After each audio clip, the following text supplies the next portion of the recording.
What's going on? It is Tuesday, November 24th, 2020. This is Brandon, host of the Ranty with Brandon show. Hope everybody out there is doing good. I see we have a couple of people in the Discord already. Bev Try Thinking, Jimbo, and Ranty Flat Earth is joining us. We'll see what they've got in store for us. First, let's give a shout out to everybody in chat. Hector Ram, Ian Adams, Enigma, Lumberjack, Mark Collard, Page 42, YouTube. Let's see here. Anthony Burrows, Jack 653, and I think that's about it so far. How's everybody doing out there? Expose Antarctica. He just slipped in there right at the end. What's up, man? Let's see here. What do we got going on tonight? We have a lot of stuff to cover tomorrow. Bev Try Thinking and the On the Level team are going to be here to give their presentation, I believe. Steve Bev's in tonight, but I think that's scheduled for tomorrow. We'll see. Tonight we're going to look at the Minoan calendar, provided SE is here. So that should be cool. There's another Flatsa video, though it's pretty good, that I got tipped off on. Travis has a new video about the Chesapeake Bay footage that he's got in analysis. So that should be pretty cool. There's a real quick video from that flat fellow I wanted to look at on chemtrails. I thought was pretty neat, so we'll play that. We got to talk about Flat Earth Fokker and a whole bunch of other stuff. Islamic cosmology. We got plenty of stuff lined up. So why don't we get started? First, I will link to the Streamlabs and put that in here. If you want to support the show, that's a good way to do it. Other methods are available in the video description. All are appreciated. And shout out to the channel members. That is much appreciated too. So I'm going to get to Discord. No time like the present, since we've got Randy in there, and see what's going on. Maybe he's got something for us. What's up, guys? What up? Hey, Bev. All right, how are you doing? Good, man. How are you? I was just listening to you before the show, actually. You were talking to Rumpus about level and horizontal and perpendicular UNM. It was pretty funny. Yeah, that was an old one, that. Quite a bit ago, that one. Oh, okay. I just caught that. Yeah. Somehow came up in my feed. Did you just release it, or was it? Yeah. I found it in the old sort of don't know, but the bucket one. You know where you dump all of the little ones. Oh, okay, gotcha. Yeah, that was cool. I thought it was pretty good. We got Jimbo in. What's up, Jimbo? Hey, not too much. Sounds like a pretty good show tonight. I like calendars and different stuff, and Minoans have a big history here. They used to mine copper, I think it is, right out of the mountains, pour ingots and ship it off in boats. Tennessee and all kinds of places here. Yeah, we've got a weird thing in Michigan too, up in the UP, pretty close to your neck of the woods, where there's this huge copper mine, and they're not really certain who was mining copper out of there, because it was a huge operation. It may very well have been the Minoans. Okay. They were all over North America here, and they carved in the shapes of the ingots and poured directly like into the ground to mold their ingots. They were rectangles with little hooks on the side to hook them up in bottom of boats and stuff on racks, like. But they were here, and they were from northern India, or the north of India, one of the rivers there. Sweet. For their origins. Yeah, that's pretty interesting. They were here mining stuff. Yeah.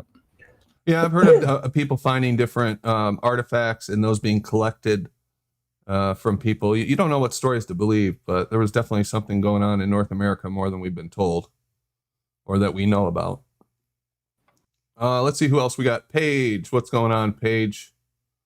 I was just reading your discussion with a certain Globe member of our channel regarding horizontal. You were having a good laugh, huh? Oh, this is golden. Absolutely golden.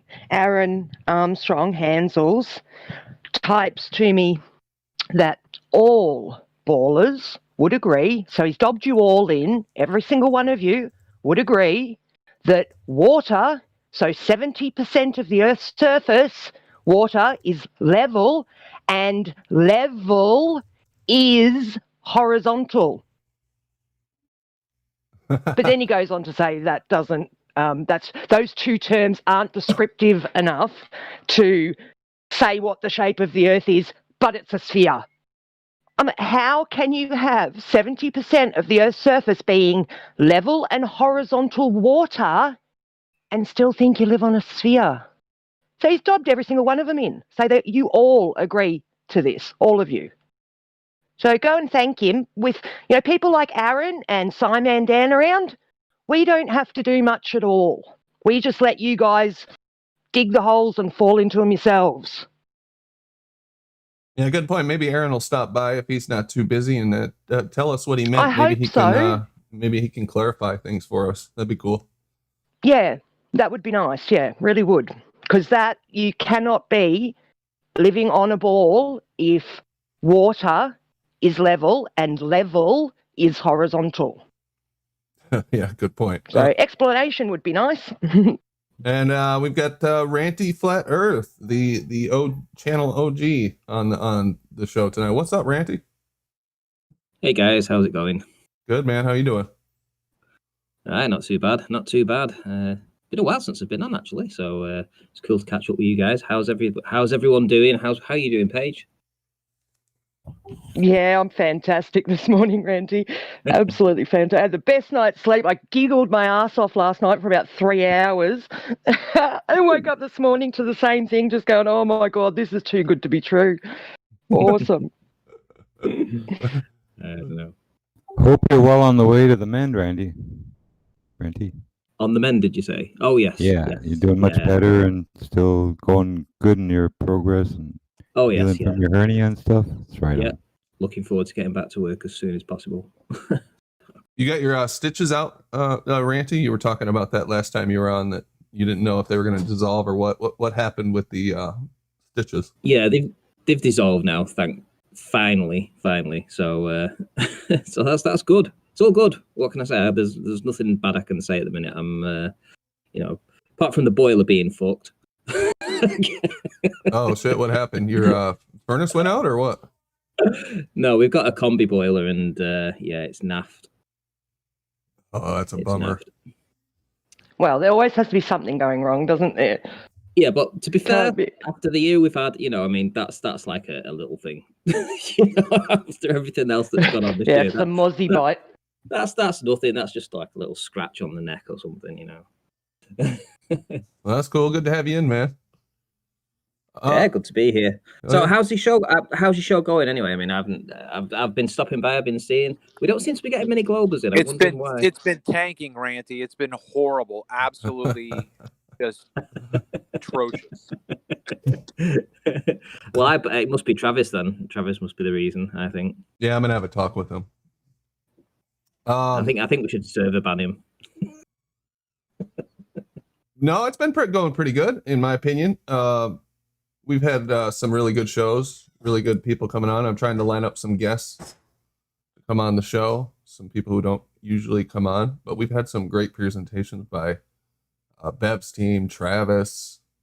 We've had some good firsthand observations from some people that we haven't heard from before. So that's been cool.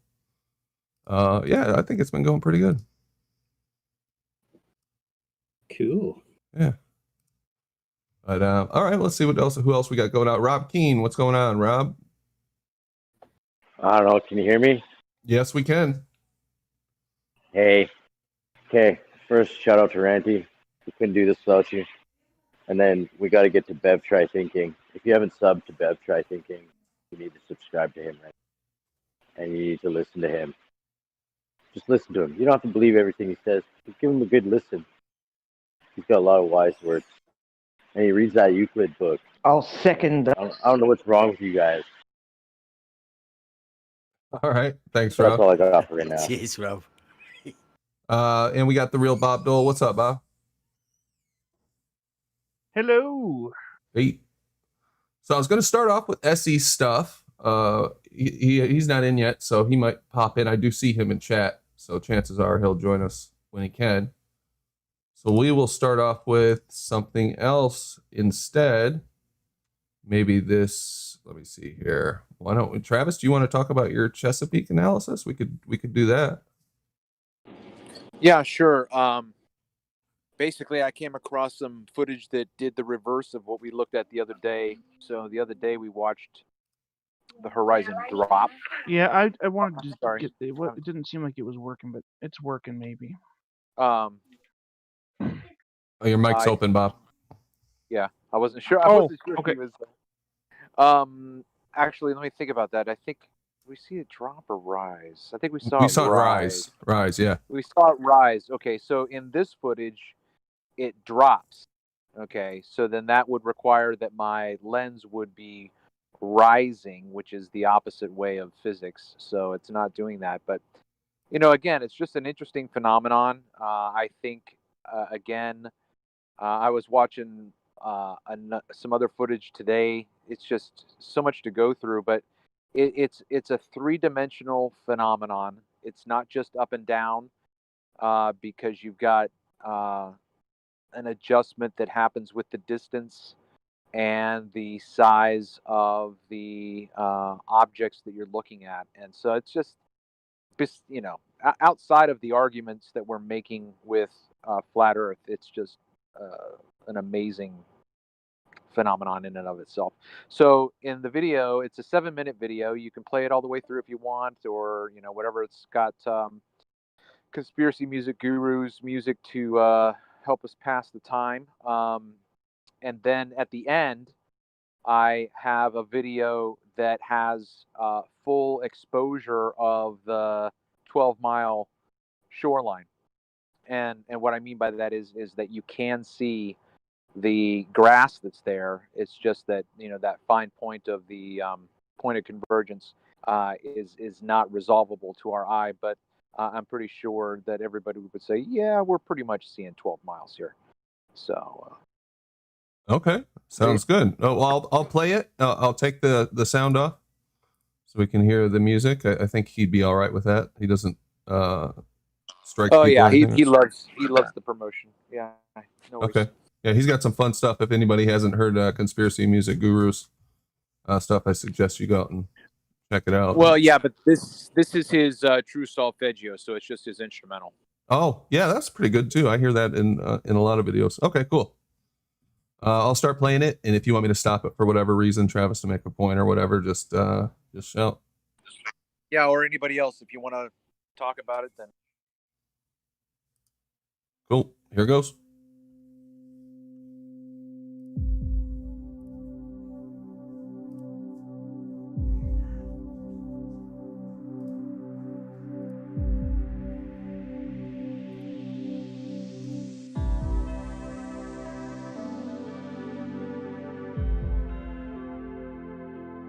You guys should see it in Discord too.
Was it just my eyes playing tricks on me, or did it go down and then come back up and now it's going down again?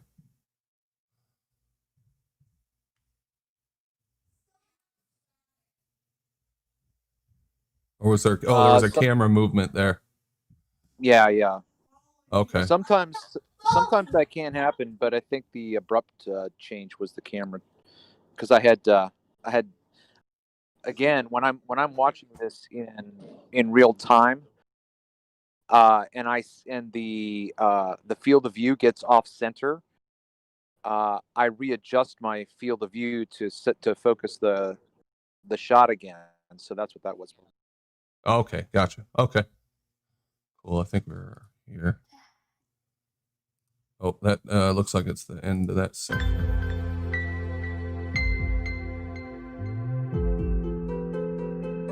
Okay, so that was that one. Maybe we'll stop here and talk about that. So it clearly does go down. I know that there looks like there is at least that one camera movement, obviously, right there. But it definitely, the apparent horizon goes down. There's a big movement right there. You see that? Yeah. That's at 5 times speed again? Go ahead, Jim. What? Is that at 5 times speed? No, that was just 3. 3 times. But what I noticed when I first watched it in real time and then sped it up the first time, is it seems to me that when the sun came at a higher angle, that's when, like at the beginning, it's really slow, right? Nothing seems to happen. But then you can see the difference in the hue of the color, and it starts to darken. And I believe that that's when the sun gets at a particular angle. And at that moment, the everything starts to shift. But then it balances out, right? It slows down, and then nothing really happens. And it's just really interesting to see that, those subtle little nuances.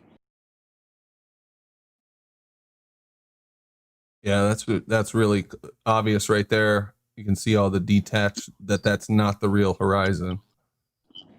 And the part that really looks like mirror, it changes too as the angle of the sun changes above it and to it. Yeah.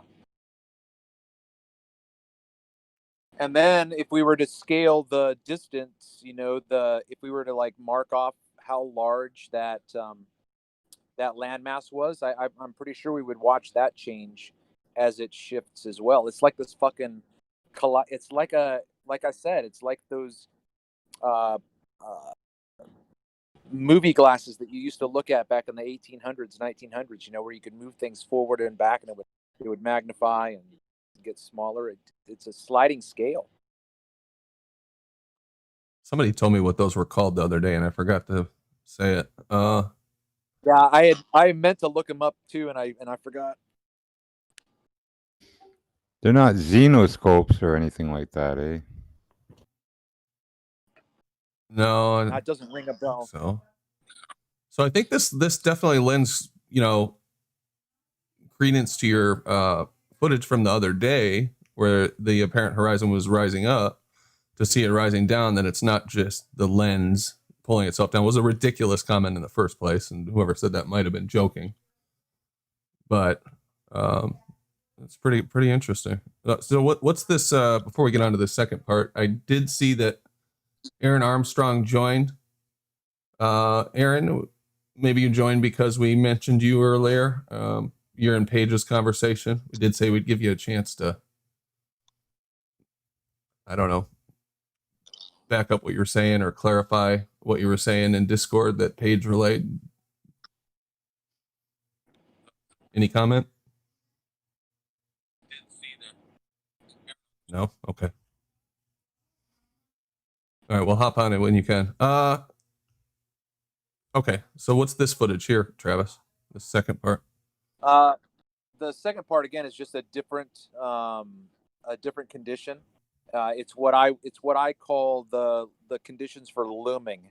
Ultimately, for looming, that is that we are seeing farther into the distance, but the conditions are such that there's a lot of noise on the water and in the air, You can see a lot of it moving.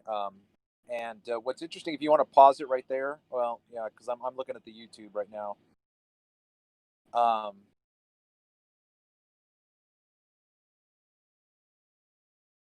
So pause it real quick, just right where it's at on YouTube. Okay, I pause it.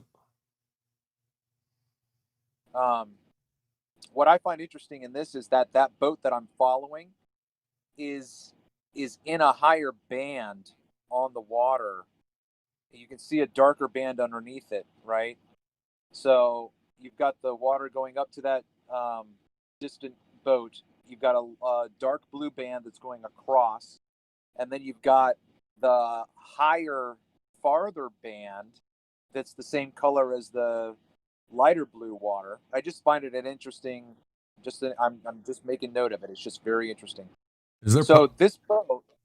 Go ahead. I was just going to ask a question about that. Is there possibly a shadow, like a cloud shadow, that creates that darker band? I've had a couple of different instances where I've followed the band. Actually, I didn't finish this clip. This clip that you're looking at right now was a shorter clip, maybe 4 minutes or so. And after I followed this boat to the left across the same field of view that we were looking at before, in the full footage, I go back to the right, and you can watch the band blend into the water itself. So it loses the distinction there. So I don't think that it's a cloud. I think that it's possibly a current of some sort. But at a certain point, the dark band disappears and it becomes all light blue together. So if you want to push play right now, the big thing to notice is just that when it comes across the mouth of the Chesapeake, you can see that distant land that we've not been able to see in the previous footage. That lighter band almost looks like it's elevated, like that dark band is the background, the trees. And that lighter band is a little more like a detached horizon from maybe a mirage that's above it that looks like the water. Maybe I'm seeing things, but that's kind of what it looks like to me. Like that is a area in the air above the water almost. See how it dissipates here in the center? You can see it dissipate. Maybe this is what you were talking about. Well, that's what I'm saying. I'm saying that the dark band in between is there's something. I would say that there's probably something disrupting the water so that it doesn't have the same texture, and so then you have that split between the lower light blue water and that thin shot that's right there. But again, it's all just speculation. What this looks like to me is that dark band in the middle is the background. Yeah. Do you see that? Because the trees seem to extend, like here where it dissipates. You can kind of see it looks like the trees under here. Like here's a little bit of green in that band, and then this kind of matches what's above it up here. And that this lighter band that's sitting over the top is actually like a mirage developing or dissipating of the water below. Yeah. I don't know. The only thing that I can say is that there are instances where I have an inferior mirage, and then when a boat goes through it, the wake from the boat has a higher angle, and so then it cuts the mirage in half. It's almost like cutting a bubble, right? If you've got an image in a bubble, or like a water droplet, you've got an image and then you cut it into two water droplets and separate them. Now you have two of the same images now. So it very well could be that there is something about that perspective where the boat is that is optically higher, so that breaks the mirage. But I think that you're right. I think that you can see somewhat of a mirage in that dark band, as well as the tree line and below that. Well, there it just flat out looks like the boat is floating.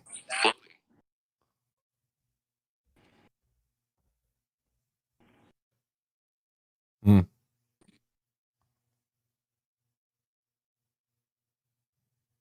Wow, that's weird right there. You can see the background underneath the boat. I'm trying to wrap my head around how that would happen.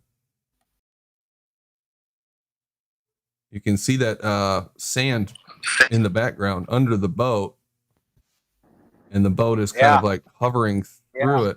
Yeah.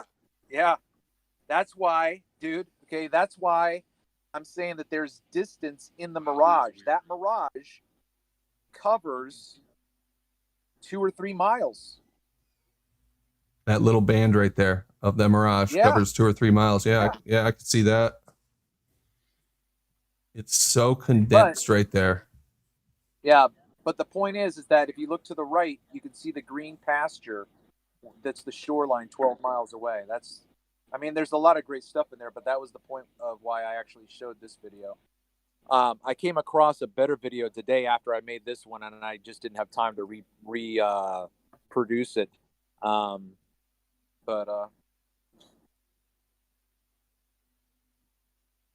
That's awesome, Travis. It's like a hover boat.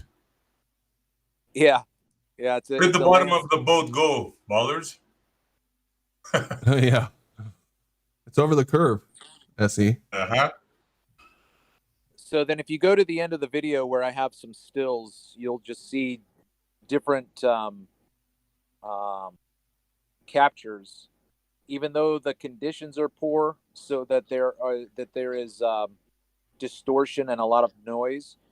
You can still, what you're seeing is you're seeing farther into the distance, and it's going to show you the same conditions as the Black Swan from BMLSB. If you look at his conditions, there's a lot of noise in the air the farther you go. And I've noticed that when I have boats in that noise, they are completely compressed to slivers, just little ghosts zipping across the water line. But are you claiming those two sides of the picture you've got there are aligned correctly vertically? Yes, Rumpus, we've gone over this before. I set up at the same place every single time. It's right. It's a five and a half. Right, let me show you why you're utterly wrong. And this was shown to you whenever it was you presented this 2 months ago, and I showed then. No, I think you're the one that's wrong, right, Rumpus. Right, listen to me. Listen to me, and I'll explain to you why. Listen to me, Rumpus. No, I'll give you, and I'll make the claim, and then you can counter it. Can you see the two little trees on the right-hand side? About, I don't know, underneath where it says distorted. If you go down where it says, let me finish my point. Let me finish my point. If you look at the word distorted on the right-hand side, and you go down, you'll see 2 pairs of trees. Those are the same trees that you can see on the left-hand side, just to the right of the word 12 miles away. You've not got them aligned, you moron. Hold on, Rumpus, calm the fuck down. First of all, tell us why. Just give us the reason why you don't think it's aligned correctly. What is your evidence? Because oh my God, I just state it simply. You just pointed out these 2 things. Obviously, these are the same trees. So why do you think because these trees look like this that they're not aligned correctly? Because the 2 trees on the right-hand side are not in the same vertical position as on the left-hand side. He's misaligned this, and we established this last time. So if you look at the 2 trees below the word distorted, those are the same 2 trees. I mean, you're wondering how the hell, where did this? I mean, you can see where the things meet. Suddenly the land disappears. So it's obviously not aligned, and you can see the 2 trees under the hump to the left of those 2 trees on the left-hand side, where it says 12 miles away on the left-hand side, there's the hump, and there's the hump on the right-hand side. There are the 2 trees, and you can see they are the same thing. Just because this is lower is not evidence that they are misaligned. I think that I don't want to speak for Travis, but no, he's claiming they are aligned.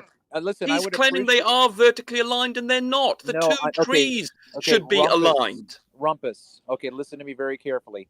I am not claiming that they are vertically aligned. Obviously, they're not in the picture. My God, you just said they were. That was the question I asked you initially, and you said yes, they were. Now you're saying they're not. Okay, hold on. God. Okay, first of all, you triggered me. Okay, so I'm going to back off a little bit. Right, you're gonna refute what you just said. Okay, you're gonna. No, Rumpus, settle down. Okay, I really don't know why You can't have a healthy conversation. You came in hot and you Well, triggered me. because Okay? I explained this, I sorted this out 2 months ago. I think Pete, I mean, you may not have been in the You were conversation. wrong. No, I was You were absolutely, and wrong. I'm absolutely right You're again, and I was absolutely absolutely incorrect. right then. But now, hold on, You're absolutely incorrect. I'm absolutely 100% correct.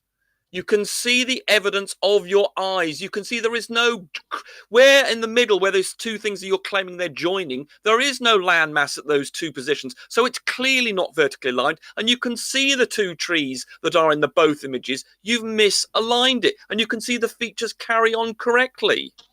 You've randomly aligned the left-hand side of the right picture with some feature in the left-hand picture that's completely wrong. Okay, Rumpus. Okay, listen very carefully. I don't have time to find it. I'll find it. I have numerous pictures like this where I put them side by side because it's the same focal length. It's the same. No one's disputing that. Okay. It's the same viewer height. No one's disputing that. Okay, it's the same orientation, but you have different images in the photographs. Now, listen very. You haven't got them at the same Listen very angle. carefully. Listen. Sorry, very you have. Sorry, you have got them quite close to being the same angle. You're claiming they're not. Rumpus, you've got to stop talking to be able to listen. Just stop talking for a moment. I know that I was rambling a little bit. Okay, I just found another panel where I saw these two pictures. Now, the reason why this is going to be significant, and again, I don't have it ready right now. It is 12 minutes apart. Okay, 12 minutes apart, which means my camera hasn't moved. Okay, now if you had watched any of the video thus far, you would have seen. I have. Okay, then you saw the entire landscape shift, and it wasn't my camera. Now, I know, but you did manage hold to move on, your stop. camera in Hold that. on, please. You admitted to moving the camera, and you did, didn't you? Rumpus, you are presenting Correct. a red herring. You're presenting a red herring in misdirection right now because I'm talking about the video where there was no movement, but we watched the horizon and the You distant moved the tree line. camera on one occasion, didn't Okay, you? I'm done. You admitted I'm to done. it. But you admitted to it. Why are you disputing? You admitted to the fact This is you moved the there's no point trying to have a Let me conversation with try, Rumpus. hold on, just try and listen to my point. He actually admitted about 10 Remove minutes ago him. now that he had moved the camera. Now, I'm not saying that was the cause of the shift. I agree with the shift. He's I've been misunderstanding Travis's point entirely. No, I have not. And I'm happy that I think this is an interesting video that he presented. The first half of this video was a very interesting piece of evidence and backs up exactly what I've been telling flat earthers for years, that the whole of your image is moved up and down by looming. And they reject it. They say, we see what we see is one of the classic phrases. And I kept them point out, no, everything you see is refracted and loomed. And this footage of Travis's excellent demonstration that you cannot trust just because things look right, that you're looking at them at the right angle. They move around vertically. So it's an excellent piece of footage. So I'm very glad that Travis has got it. But nonetheless, I'm just saying he said he didn't move his camera, but we've just saw that earlier that he did. And I'm not saying that's the cause of the shift, not at all. But I'm just saying he's not quite as rigorous about his not moving as he's claimed.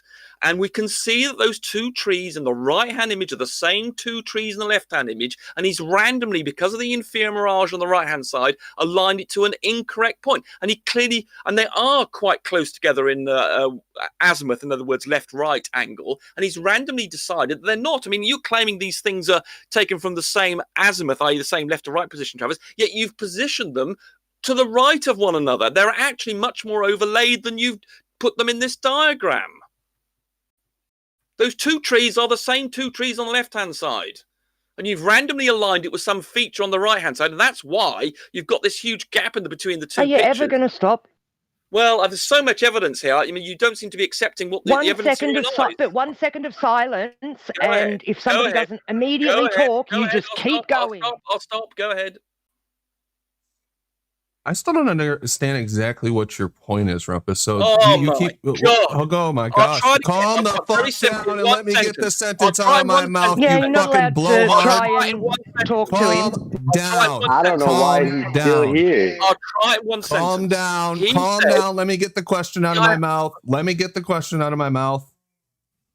Why are you keep pointing to these two trees? Are you saying that this should be slid up? Are you saying they're out of alignment left to right or up or down? God. What are you saying? Right, Simple I'll question. say It only takes 2 or 3 words. Yes, and I'll bloody answer you. I mean, my God, you are so dim, you don't even understand the simple things I've said. Right, I'll try it again. Come on. Here we go. That's good. That was fun. Thank you.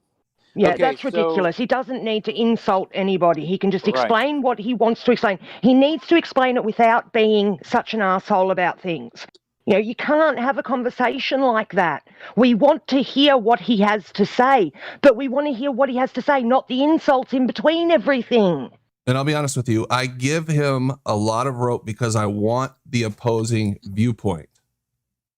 Exactly. We actually want to hear what he says. I don't even care if he insults me, but it doesn't go anywhere. We ask a simple question. Why do you think they're out of alignment? Why do you keep pointing to these trees? Just to, state it plainly. Why, what problem you have? And he's got to go off into, oh, you don't understand. You're so dim, blah, blah, blah, blah, blah. You're Just too dim. answer the fucking question. Yeah.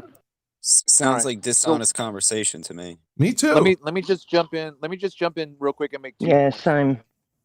The first point is to think about Rumpus's criticism this way, and this is the way I remember him giving me criticism the first time he brought this up. And that is, if, let's say, for instance, I center my frame, right? Everything's centered. Horizon's right in the middle. But I raise my lens up or I lower my lens. That's going to move the center of frame up or down, right? So he accused me that my lens was tilted, okay? Because that, in his mind, is the only reason why the horizon would have dropped, is I've got my lens at an angle, okay? So that's the first thing. The second thing is imagine that we took a picture of, we took a screenshot of the beginning of the phenomenon. Click. And then we took a screenshot at the end. Click. And then we put them side by side.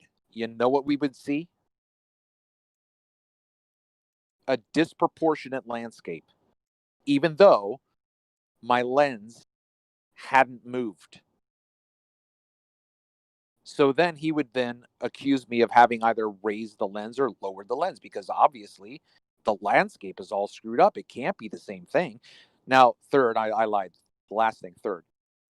If you were to line up those 2 trees, everything would be out of proportion anyway. Pick what you want to line up. Pick the horizon. Pick the middle ground. Pick the background. If you lined up those 2 trees side by side, and everything else is going to be out of proportion, because in Rumpus's world, magnification cannot happen left to right. It only happens. So if you lined them up the way he wants, he would just pick something else and say, but those things aren't aligned, so you've not aligned it right. I don't even know, but yeah. So I think, does the alignment even matter that much? I mean, I don't believe so. I don't believe so either. But again, say for instance, some of my shots I do line up with sky, right? So that the middle of the frame where the house should be, like right in the middle, it's closer to the bottom of the frame and there's less water, as opposed to trying to get half sky, half water, and the house right in the middle. There are times when I do line up that way, but I have reasons for doing that. But that's the only time when the angle of the lens is gonna change. But anyway, I'm trying to figure out how I would align this. If I was going to take these 2 pictures and align it, if you align, obviously you're not going to align at this horizon with this horizon. That would be ridiculous, right? Would you align the top of the trees with the top of the trees? How do you know those are right? aligned? I know, dude. Listen, I've got 5 different points of view that I shoot at up the Chesapeake Bay, and I do this all the time. I line that shit up, and I'm like, this is never to scale. It is never to scale. Everything is larger. Everything is smaller. everything's closer, everything's farther away. You cannot line it up if it's not a simultaneous shot. Boom, boom. Did If he there's any think? time between- Sorry, Travis. Did he think No, no, that's all that right. you were trying to align this right here, saying that this was a continuous? Because he kept saying Yeah. these are the same trees, and I'm like, so what? Yeah, it's the same Yeah. area in the Yeah, picture. of I course they think are. maybe he thought that you were trying to align this right here as if it was the same hill, like a continuous shot here. Hey guys, I'm Can back. we ask Rumpus to do it himself? Like take the pictures and line them up like he thinks they should be, and then just come in and show us what he actually means. Oh, I doubt he'll come back on, but we can message him. I mean, and I ask could him. even. I'm sharing my screen if you Yeah, want. rather than if you just want to upload. saying it. Oh, hey, Ranty. Yeah, I'll share your screen. Yeah, I could Yeah. give him the raw pictures as well, the ones without my text on, not. But So all I've done is I've taken the two images and I've just overlaid them and taken out the opacity of one, so you can flick between the two. So what I did is I used the tree here. This tree, see, there's definitely two trees there that are the same. So I used this corner of the tree to line up the two images. So everything's based around this part here, right in the center there. So everything else that's you can see the tree, and you can see the difference with everything else as I move it through. It's quite interesting actually. This entire landscape down here, this entire tree area down in the sort of like the right hand side in the middle, sort of down here, that's invisible right now. But on a better day, you see it all. And when we slide it back down again, it's That's completely amazing. hidden. Now you see it. Look now at the you difference. don't. Now you see it. Now you don't. Yeah, that's pretty cool.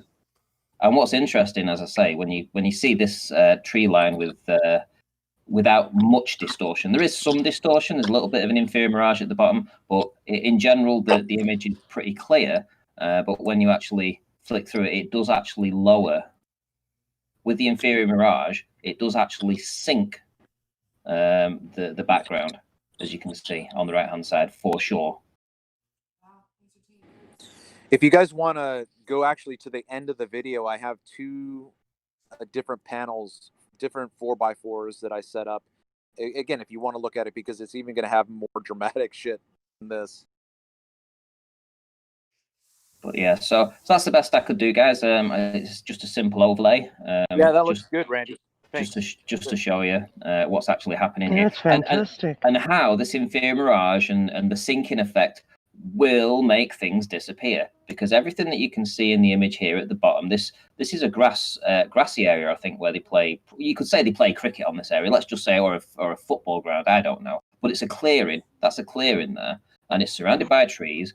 And what happens is, when you go onto a mucky day, it's all gone. Now that's nothing. That's not the camera doing that. That's nothing to do with it not being in focus. That's to do with the way we see, how we are presented with the image that we see. Now, I'm not going to say that it's down to light bending or anything like that, because I don't believe that we see in light rays. But one thing's for sure: whatever is happening, it is definitely making things disappear. You know. You can't, on one day you can see it, on one day you can't. And the Globers will always tell you, when you see further on days like this, when it's always clear, that this is looming. Remember this, guys. This, what you're seeing here on a clear day, is always looming, because I can guarantee, and I don't know the distances, I don't know the measurements, but I would imagine that a lot of this land in the background should not be seen. Now, Travis will be able to tell us that or not. But I would imagine that a lot of it should be missing to Earth curve, but we see it on a clear day. And then when we don't see it on a mucky day like this, suddenly this matches the globe model. Yeah, that is a really good illustration. Good way of looking at it, Ranty. Even then, you don't know if you've lined it up exactly right. You'd almost need something. But I mean, this is good to illustrate what's happening with stuff disappearing. But you would almost need something in the foreground, like a post or maybe even a buoy in the water near you to line it up with, to know that you have the same frame of view. Because that tree line might have moved up or down, but this clearly shows that the mirage hide stuff. Oh, absolutely. And this is over a relatively short distance, I should think. I mean, if you expand this to 30 or 40 miles, I mean, it's an incremental. It hides it with distance. So the further away you go, the further this inferior mirage creeps up, the further distortion gets at the lower part, and it's in an angle. And because it's in an angle, you can scale that to distance. Funnily enough, that matches the globe model too. When I say they've hijacked perspective, that's exactly what they've done. They've replaced it with an Earth curve calculator. But all it is it's just atmospheric distortion. And I have to say, Travis is doing an excellent job exposing this. And along with everybody else that's been following on for this work, it's just absolutely, it's there for everybody to see. You can't deny it with your own eyes. Now you see it, now you don't. And I've got hundreds of images where I've presented images just like this with beautiful imagery, and everyone has been, oh, it doesn't match the globe model, so it must be looming. And yet, whenever we see this, suddenly then that's globe, right? So they turn it around on everything. Anyway, that's me.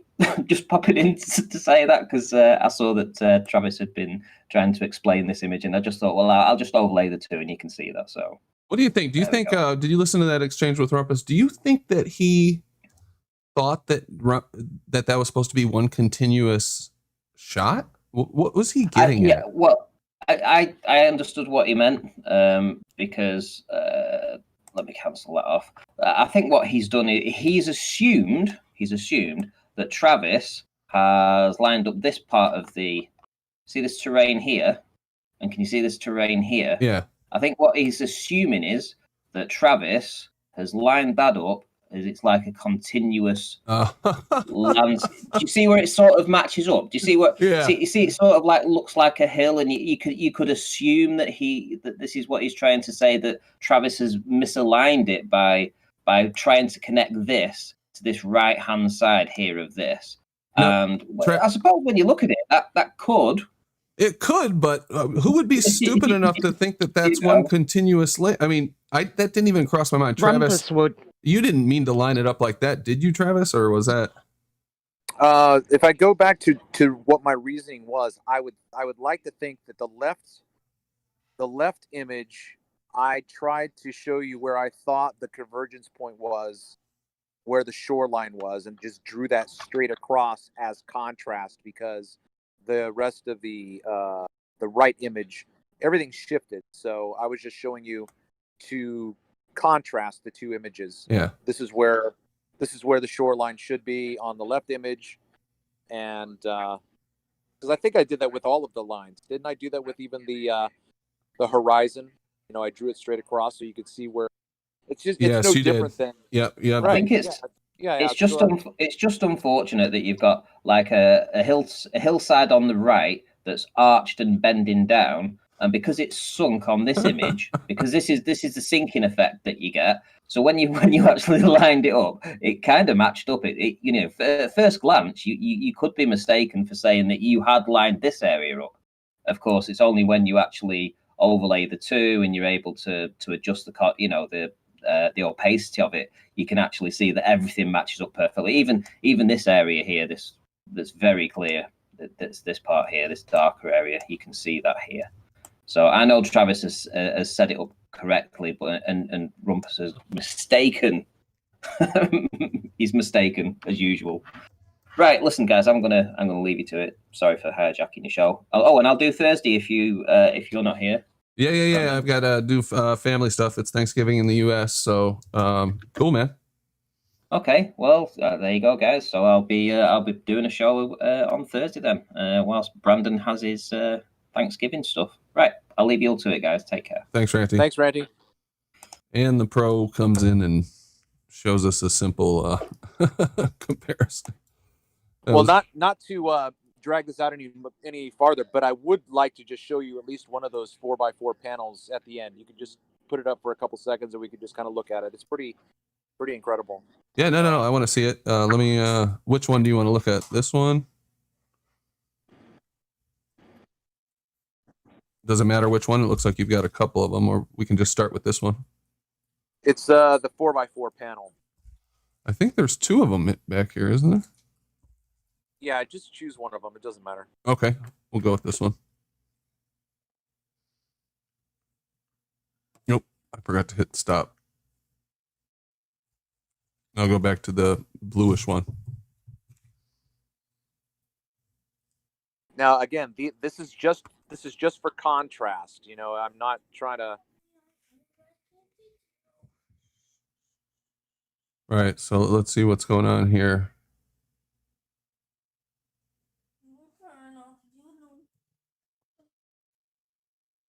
So this is interesting, this top left one. That's 10 miles on the left, 6 miles on the right.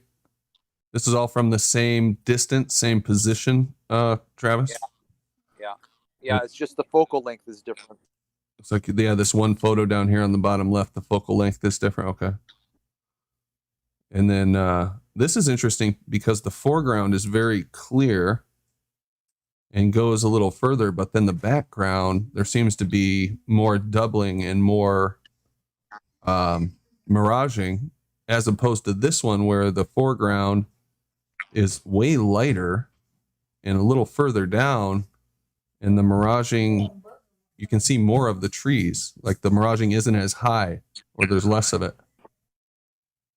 Yeah.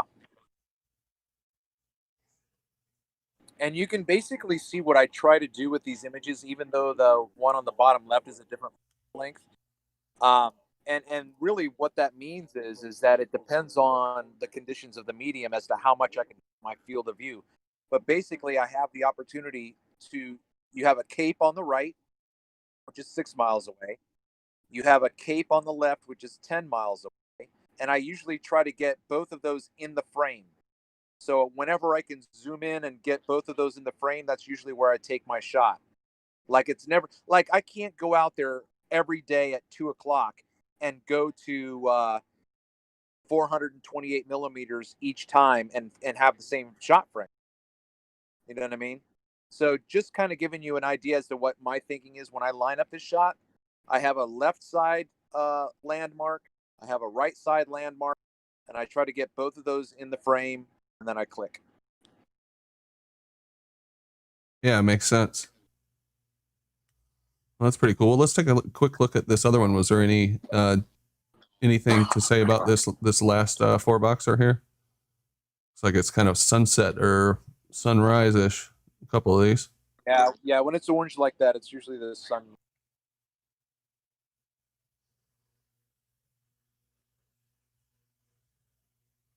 Yeah, it's amazing the water, how different the water looks. What do you put that to? I'm glad. Yes, I am absolutely glad that you brought that up, because I think that is a telltale sign of proximate looming, when the water looks like I'm closer to it and lower down. So the top right image that we're looking at right now.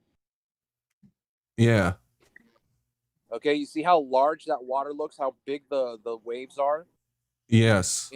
Right? That's proximate looming. Okay. That's magnifying the water and bringing it closer to you. And when you have that mixed with distances on the ocean, that's where you get the ships cut off in half, because it's raising the water level. It's only optical. That makes sense. Yeah, that's definitely. And this looks like what I've referred to previously as like ramping. It looks like the water is like ramping up. Yeah. Yep. Yeah, and you see that in like B-Ball's photos. A lot of them, you get that ramping effect like that. You see that all the time, actually. Yeah. Well, that's pretty cool. All right. Kind of the same thing happening down here, it looks like, in the bottom left. And this one in the bottom right is interesting because it's all white. It's like totally washed out near you, and just with this one band of blue water. Any idea what's going on there? I can't see it clear enough right now, but usually when I see those happening, it's more than likely a current that's disrupting the water. Otherwise, if it was all smooth, if there was no current, you'd have a smooth surface the whole way. Okay. All right. Cool. Anything else on this, Travis? Nope. All right. Awesome. So I did put the link out there. I'll put it out there one more time. If you're not subbed to Travis, do it. Oh, this video is unlisted. Yeah, I'll put it up afterwards. If there was no. Gotcha. Okay, cool. Then I'll share the link. It's unlisted right now. If anybody wants to check it out further, they can click on the link. And I thanks again, Travis. I see we've got SE Montreal who is on the line now in the Discord, which is good to see. SE, are you able to go through that Minoan calendar stuff with us now, or? Sure, if you like. Yeah, that'd be awesome, man. Either you can share or I can share the video, whichever you'd like. You can share it if you like. Okay, let me open it up then. All right.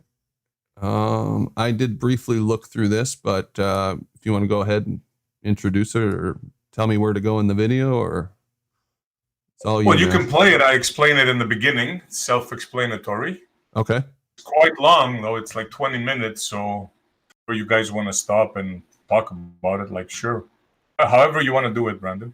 All right. Well, I'll play it the beginning, at least when you're talking about it. And then if anybody wants me to stop, just say stop. And we'll take a break and talk about it. Everybody should see that. I thought that was the my computer doing that infinity. That's part of the video. Okay, cool. Here we go. Buddy, hope all is well with everybody. I'm gonna make this video a special request for my friend Stingray, who challenged me to show some sort of evidence or something, he said, how the sundial can work on a flat earth. Well, I think I will fill that request, Stingray, and I will do 1, 2, or 3 better. In fact, I think we might have to, well, not me, somebody with authority will have to rewrite wiki and other texts, because I think I will show that the Sarah cycle was around 1,000 years before they say it is now, the Babylonians. You be the judge. It's a 20-minute video. I think you'll find it very, very interesting. And I would like to shout out History and Apparatus. Please check out his channel. This is who made this video. Big shout out to him. Thank you very much, sir. And I'm looking forward to everybody's opinion after this. Thank you and enjoy.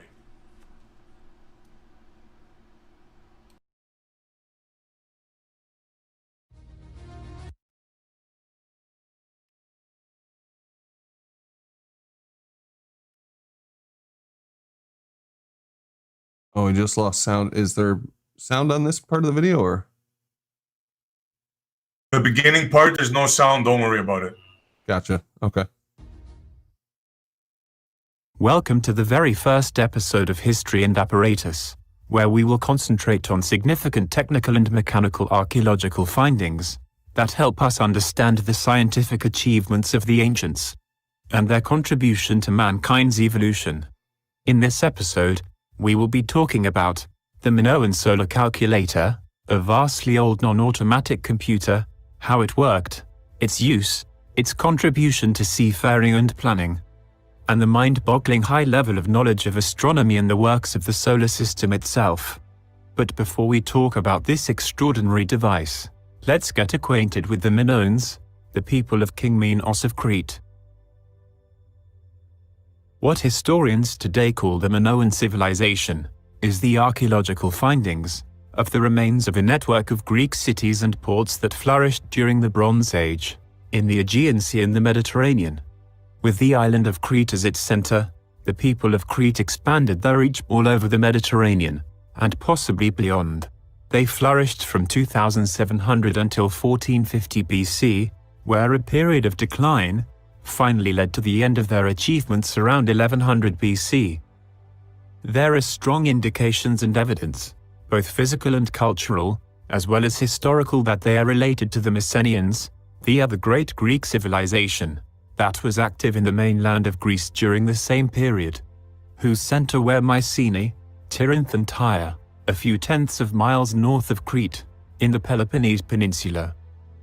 The Minoans are perceived as the first truly advanced civilization, the oldest on the European continent and one of the earliest on the planet, leaving behind massive building complexes, with running water and sewage systems, elaborate tools and devices, methods of industrial production, stunning artwork, writing systems, and a massive network of trade that might have reached even as far as the heart of America, where they could have possibly mined and brought copper for trade, but more about the Minoans in another episode. Back in 1899, near a town called Palaeocastro on the island of Crete, there has been discovered a curved stone with embossing symbols on the surface that are associated with the sun and the moon. Dating of these molds were an open subject until recently. The common predictions was between the 1500 to 1600 BC, but in 2019, Professor Jan Velsink dates them with accuracy between 1850 BC to 1700 BC. In 2010, after acquiring a permission from the Heraklion Archaeological Museum, a team took high-definition photographs of the device, with a magnification of about 5 times. Upon examining the magnified photographs of the disk, the team observed that there were various depressions, dots and notches in numerical ratios that indicated a relationship to astronomical phenomena. The most obvious interpretation would be an eclipse calculator, which could be produced by imprinting a copy of this mold on a soft solid, for example, malleable metal or even on soft wood. The team also has constructed a 3-dimensional model of the Palaeocastro disk, with its original dimensions, which is 8.5 centimeters by 8.5 centimeters. Now, we will take a closer look of the ray-bearing disk. In the disk's circumference, 25 triangular rays, or teeth, appear. Out of the 25 triangles, 20 have 5 tiny dots, 4 have 3 dots, and 1 with only a dashed line, probably being a starting point. The total number of these dots is 112, which makes it an astronomical discovery, since the Saros cycle consists of 223 lunar months. Now you are probably wondering, what is Saros? Saros is a chronological period of 223 lunar months, approximately 6,585.32 days, or 18 years, 11 days, and 8 hours, which is used to predict the eclipses of the sun and the moon. Knowing a Saros cycle is 223 lunar months, 112 seem to be too close, and not a mere coincidence for that number to be half a Saros cycle. A different way of expressing this is to divide 112 by 6, getting that approximate number of years of a Saros cycle, which is 18.66. Until now, the earliest record of the Saros cycle comes from Babylonian astronomers from 750 BC to 1 BC. But this finding predates the Babylonians by almost a millennium. On the disk, there are 2 engraved circles, the outer containing 58 small circular holes, and the inner one, a single depression containing 59 carved short lines, which are interrupted in 4 places by a cross. The 2 lines of the crosses we see here are sectioned vertically and horizontally. The vertical line has 11 markings in its upper part, and 10 markings in its lower part. The horizontal line have 2 rows with markings like dots, the upper row on the left having 10 markings, and on the right part 7. The lower row has 11 markings on its left, and 8 markings on its right, making a sum of 19.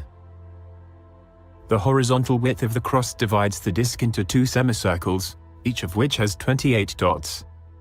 It can be observed that, if metallic imprints of this mold are created, then, in addition to the disk, There will be 2 pins, each 6 centimeters long, and a flexible tweezer-shaped object that probably served as a gyro compass, probably for drawing circles and measuring distances.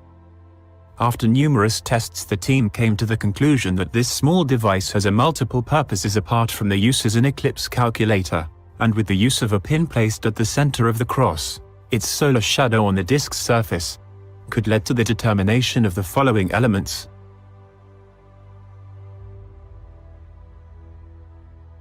The true solar time during daytime, used as a sundial. Usage as a geographical latitude finder or compass. The cardinal points on the horizon. The first day of each of the year's seasons. These probable functions of the disk will be presented next.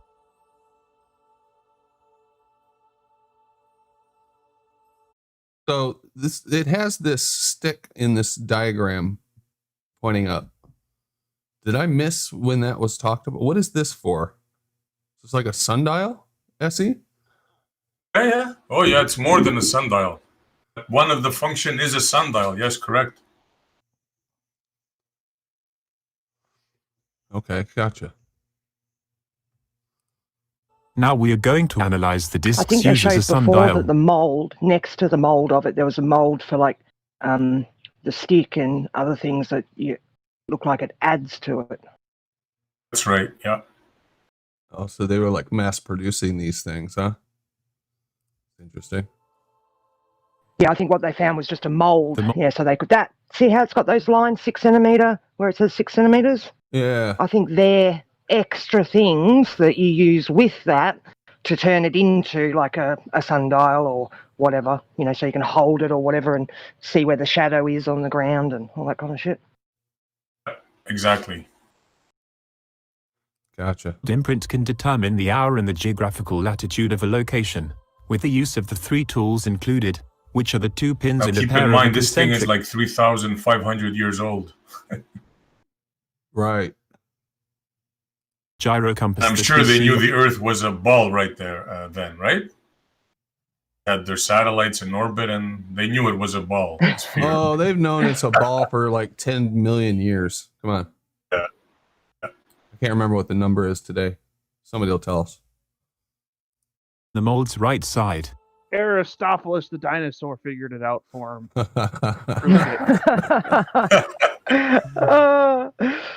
Say this was the predecessor to the Antikythera mechanism.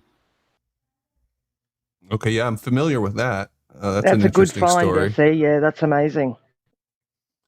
Thank you, Paige. So somebody looks like they're going to have to do some adjusting in Wiki, if I'm not mistaken, right? For the Sarocycle? Why? What's Wiki say for the Sarocycle now? Yeah. Well, it's they say it's the Babylonians that first. Well, have you forgot about the 8-pound brass astrolabe and the sine waves for sunsets and other stuff inscribed on it? This smacks of an astrolabe. Oh yeah, if you keep on playing the video, you're going to see what other stuff it does. It's not just that. It does everything. Calculate your shadows and everything. I mean, I'm sure it has all that too. Oh yeah. All right, I think I cut it off when he was going to It's tell like us a about. handheld astronomical computer. Like you can just It's hold it in portable. your hand. It does everything. Yeah, portable. Yeah.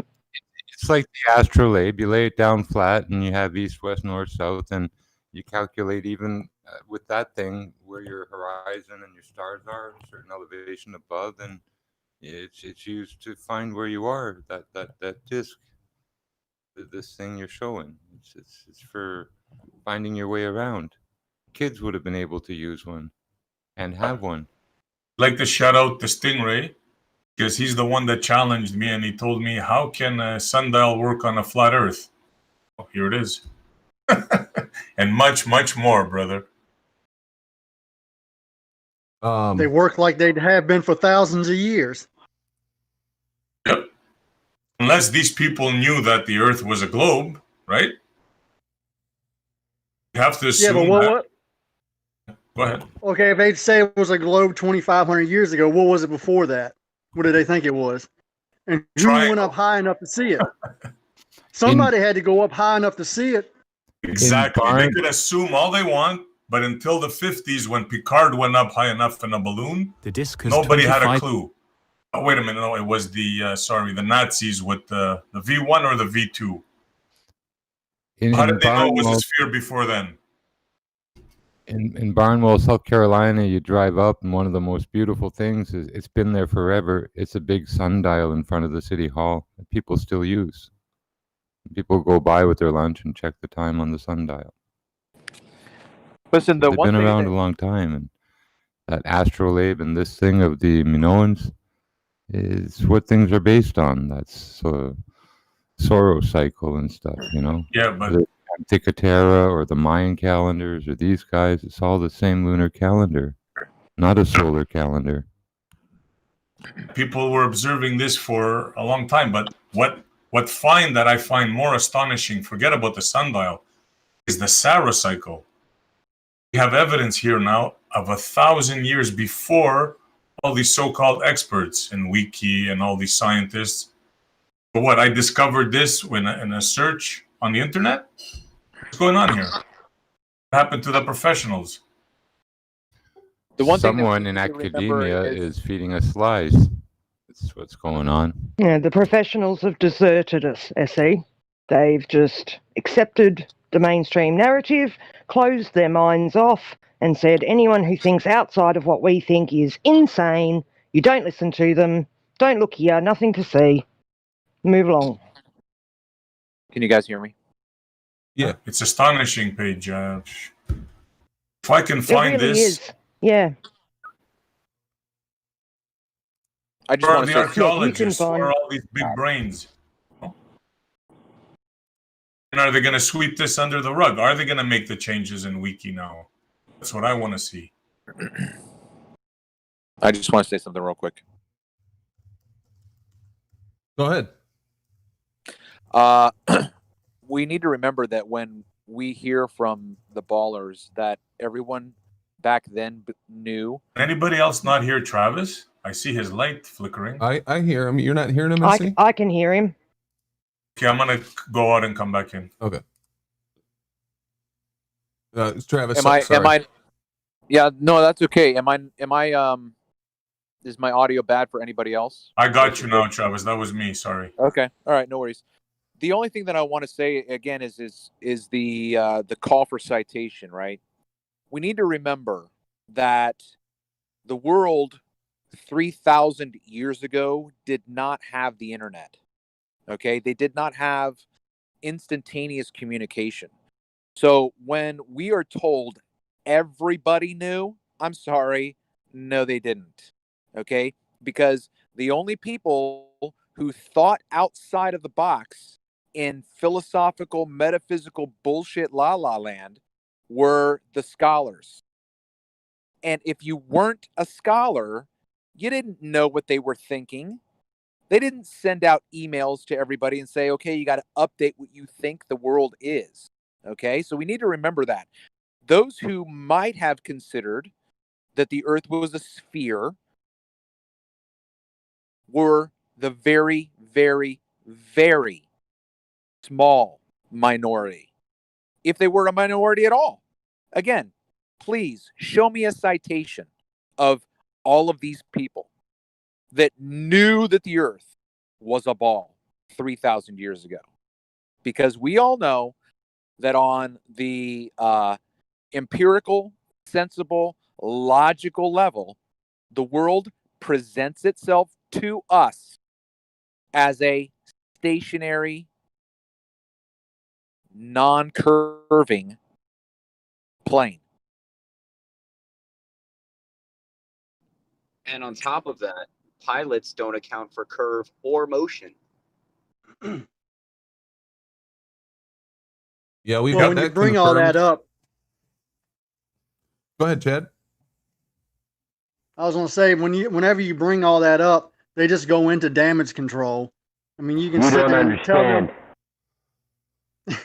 You can tell them what their thing is, and then all of a sudden it's not that anymore.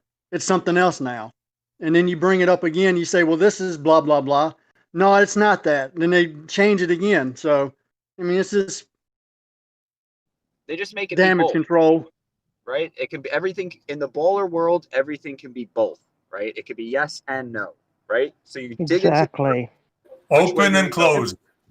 Have you asked them down is up, the same left question that they ask you?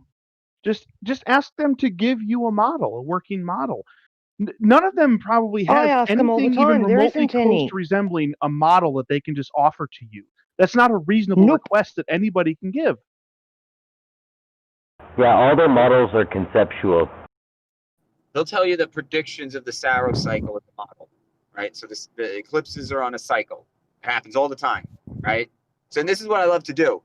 And this is how you catch them in their double talk. They'll be like, oh, we have predictions. And you're like, oh, so it's a cycle that repeats and you know the knowledge of it, or it's a prediction. And then it's like they can't say it's knowledge, right? And then if it's a prediction, it might be wrong, and then their model sucks. So they're stuck in this place where if they admit it's knowledge, then fucking they don't have predictions. But if they admit their predictions, Then it's not a prediction. The knowledge. You know what they really flip? When you tell them NASA uses the Saros cycle, and they go, no, that doesn't. I go on their site and you'll see. Or how about when they say the Saros cycle isn't a cycle? Oh, it doesn't. Oh, repeat. yeah. Or we don't know where. Like the model tells us where. I'm like, come on, guys. You don't know to the second. Yeah, okay. They don't seem to understand too when they argue for, we shouldn't see drift. Then they have no proof of spinning Earth. You need to show us drift, otherwise what you're saying is exactly the same as a stationary Earth. You've got no actual proof now. Exactly. Yeah, or when they say atmosphere moving in lockstep with the Earth is the exact same as a stationary Earth. As a stationary Earth. Yep. So they're basically saying, sorry, we've actually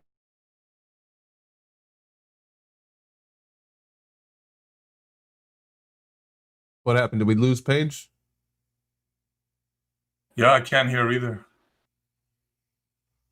Paige, your audio might have went out. Okay, well, you know what I love when they say conservation of momentum. They don't realize there goes the Coriolis. Yeah, that's just more damage control for the spinning, because now when you say, well, I don't feel it spinning 1,000 miles an hour, it's not doing that. It's spinning one rotation a day. Okay, 24,000 divided by 24 is 1,000. That's 1,000 miles per hour. Oh, it doesn't do that. It rotates 15 degrees per hour.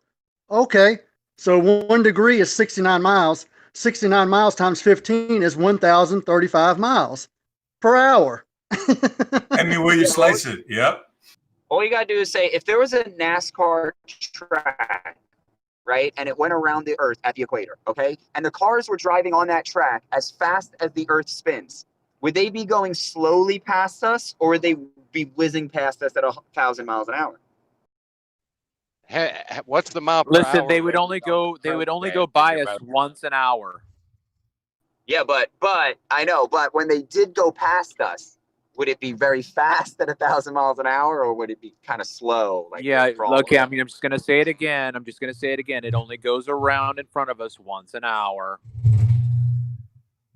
Yeah, I'm joking. Yeah, no, I know. We could just change our speedometers, right? Just get rid of the numbers and just put per hour on there, right? So we're just how fast? I'm just going per hour right now. You see, they're trying to mask. This is where the magic comes in. They're trying to mask at one point of the sphere, 1,000 miles an hour. They're trying to make that into RPM because they know it's a ridiculous speed. There's no other way to. That's faster than the speed of sound.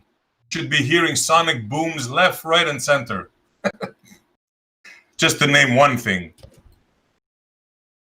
They do that. Well, never mind the 60,000 miles an hour.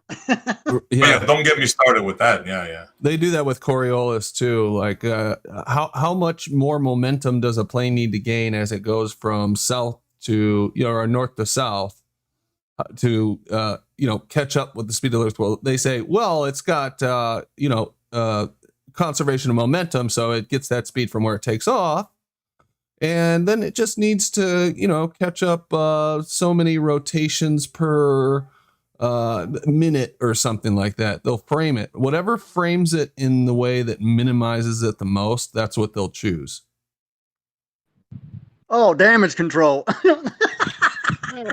That's not true. Go ahead, Left Lane. What's not true? No, revolutions are measured in periods, not in velocity. Tell me, what's the mile per hour of your crankshaft in your engine? It's revolution. I can give you that. I can give you that answer, right? So if your crankshaft is 12 inches in diameter, right, and it's spinning 1,000 times a minute, right? So that means at the high point of the crankshaft, it's traveling. It's traveling a distance. Do you understand? If you take the crankshaft and you spin it, when it goes from one point, makes a full revolution, it has traveled a distance in a time, which can give you a speed. What do you mean another stupid gun? Why are we another gun? Open mic. Open mic. Oh, this is a glue? This is that plastic shit. Okay, I server mute. I'll take them off. Go ahead. Anything that moves, you can get a mile per hour for, right? Because if it's moving, then it's covering a distance. You just apply the time. So when you say revolutions, all I'm saying is, yeah, revolutions are measured in periods. Okay, all right, yes, but they're measured in that way, right? But why are they measured like that instead of miles per hour? Do you know why? I can tell you why. It's because it's convenient. It's convenient to measure them that way instead of miles per hour. But it doesn't make sense to give it a tangential Right, velocity. Of course, it doesn't make sense that we spin at 1,000 miles an hour. That's our point. It doesn't make sense that we spin that fast. That's the whole point, bro. It's convenient to measure it like that, and whenever they say that it's only one revolution per day, that's a convenience that they're trying to use to basically obfuscate exactly what they're really claiming. If you claim the Earth is 24,000 miles around, and you also claim that it spins once per day, you are claiming it moves at 1,000 miles per hour. No matter how else you want to explain it for convenience, you are claiming that, period. It has to. That's a part of the, these are part, and this is what happens when you subscribe to a model. You have to accept what that model says, right? You can't pick and choose. You can't be like, yeah, I think this, I think that. When you know what rim speed is, that edge, our so-called equator, the actual speed is supposed to be 1,049 miles an hour. The brakes are good, though. It is not. The rim speed, like they're trying to say, oh, it's over 24 hours, so that makes it slow. Absolutely preposterous. When you're milling something, the bigger the diameter, the slower you have to turn it under your tool head, because the relative speed under that tool head is extremely fast. Even if, a big old tree is turning real slow underneath it, underneath the tool head, it's a lot of surface is moving. It's like the outer lane in the track. You got to go faster. Yeah, to get around. Keep up with everybody. So the bigger something is, the faster it's got to go. And Earth is pretty effing big. So 1,000 miles an hour, and that's just the spinning, That's man. pretty effing fast. But it's not. Y'all act like it's an attempt to deceive or something. Wait, 1,000 miles an It hour is not absolutely fast? is. Is that what you're saying? Damage control. Bro, 1,000 miles an hour is incredibly fast. You'll never go that fast in your life, most likely. Ever, unless you're an airplane, an Air Force pilot, you're never gonna go that fast, ever. Bro, and to say that is the like standard speed of the ground, I'm like, bro, like that's it's not the same thing. They tried with the Tu-111 and the other one, supersonics, and they can't afford, or it makes too much noise, and there's a million reasons they can't transport people easily at these speeds. Yeah. It's not practical. Yeah.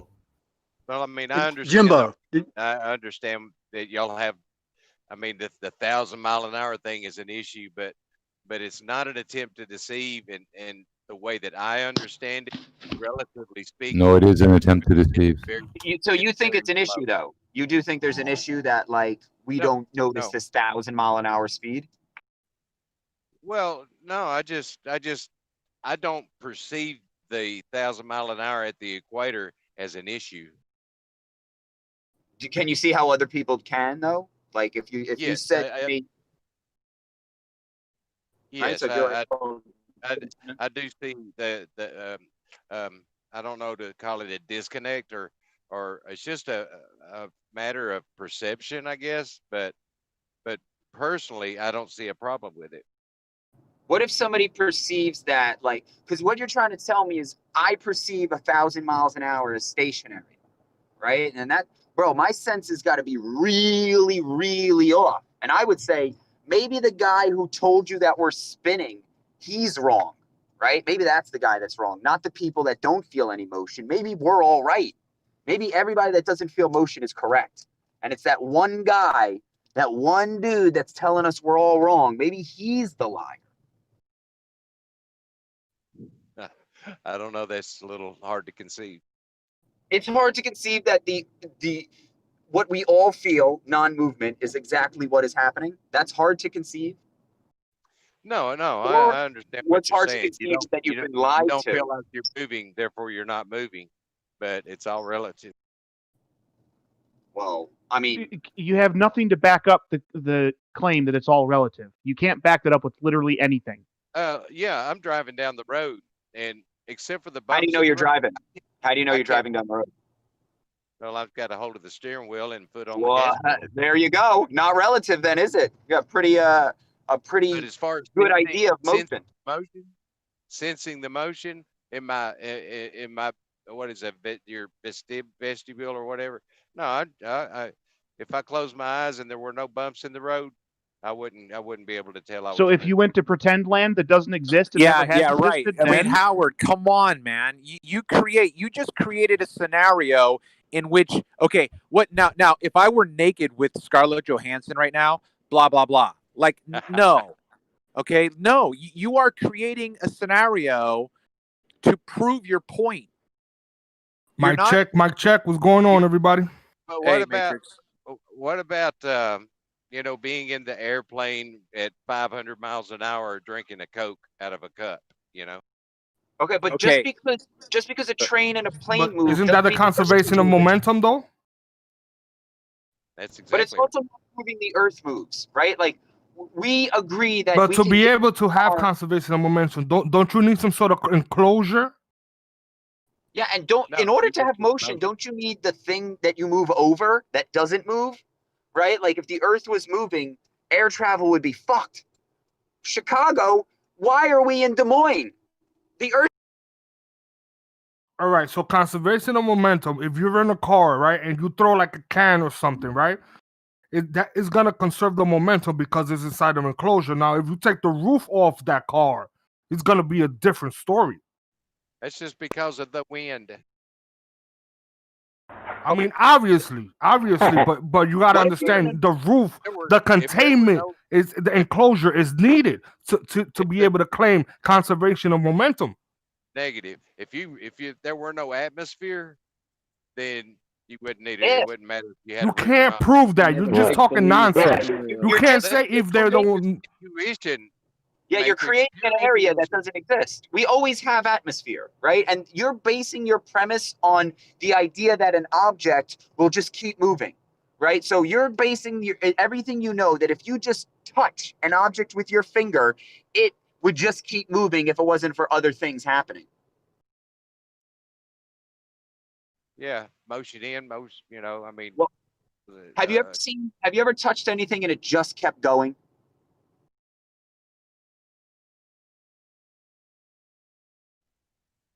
Underwater, maybe. Not even, because there's more friction underwater than out of the water. So what are you saying? Yeah. Oh, So I don't know. everything I just tried to stops, right? get my head around something. An example, Yeah, well, but maybe you just wrap your head around the fact that there isn't an example of that. Like, because that could be something too, like that there isn't an example of something, right? If I was like, hey, At least not in nature. It's like the Coriolis. You can't find Coriolis in nature, right? You can't explain it to somebody without the man-made turnaround. The There is merry-go-round. nothing in nature. Yeah, without the man-made merry-go-round, you could not even explain Coriolis to people because it doesn't happen in nature. It's easy. You could tell, hey, what if I ran around you in a circle? Like you were standing still and I started running around you in a circle, right? That what? Now, with the person I'm running around, that would be the Coriolis as I see them turn? Like, what is that? Is that what you're trying to say? No, that's not Coriolis. You know that. Well, no, I don't. I'm not a fan of Coriolis. I think Coriolis is looking while moving, right? You break it down, they'll be like, oh, well, the reference frame is the observer, right? So where the observer is the reference frame. So the person. Coriolis is perfectly described as a pseudo force, right? That's acceptable because pseudos mean false. So No, it doesn't mean what it's you mean? false. No. It just means I didn't What say the you don't. pseudo means? What the pseudo means? It just means that it's not actually something touching and moving it. So then it's nothing. Then nothing is interacting. There's no change. There's nothing to describe that's changing, right? Because if something isn't touching it to move it, then there's no change. If there's no change, you don't have anything to describe with an effect. Well, if you're standing like the turntable and throwing the ball, if you're standing on the floor outside that reference frame, the ball goes straight. Okay, If you're but on what's the turntable, the ball curves. It's simple. What the reference? When you say the reference frame, that's the observer. Ruined reference frames have been ruined. What he just said is correct. What you just said is correct, bro. Yeah, the person that is moving. We've talked about it. The person that is moving, he witnesses the ball, which you said correctly is traveling straight. To him, it appears that the ball is curving. So what we should call it is a visual effect.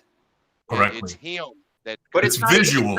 It's not even a visual effect, really, because the person is seeing exactly this. You know, an effect would be like something different happens. He's just looking at the same ball, right? Nothing is really. There is really no effect happening.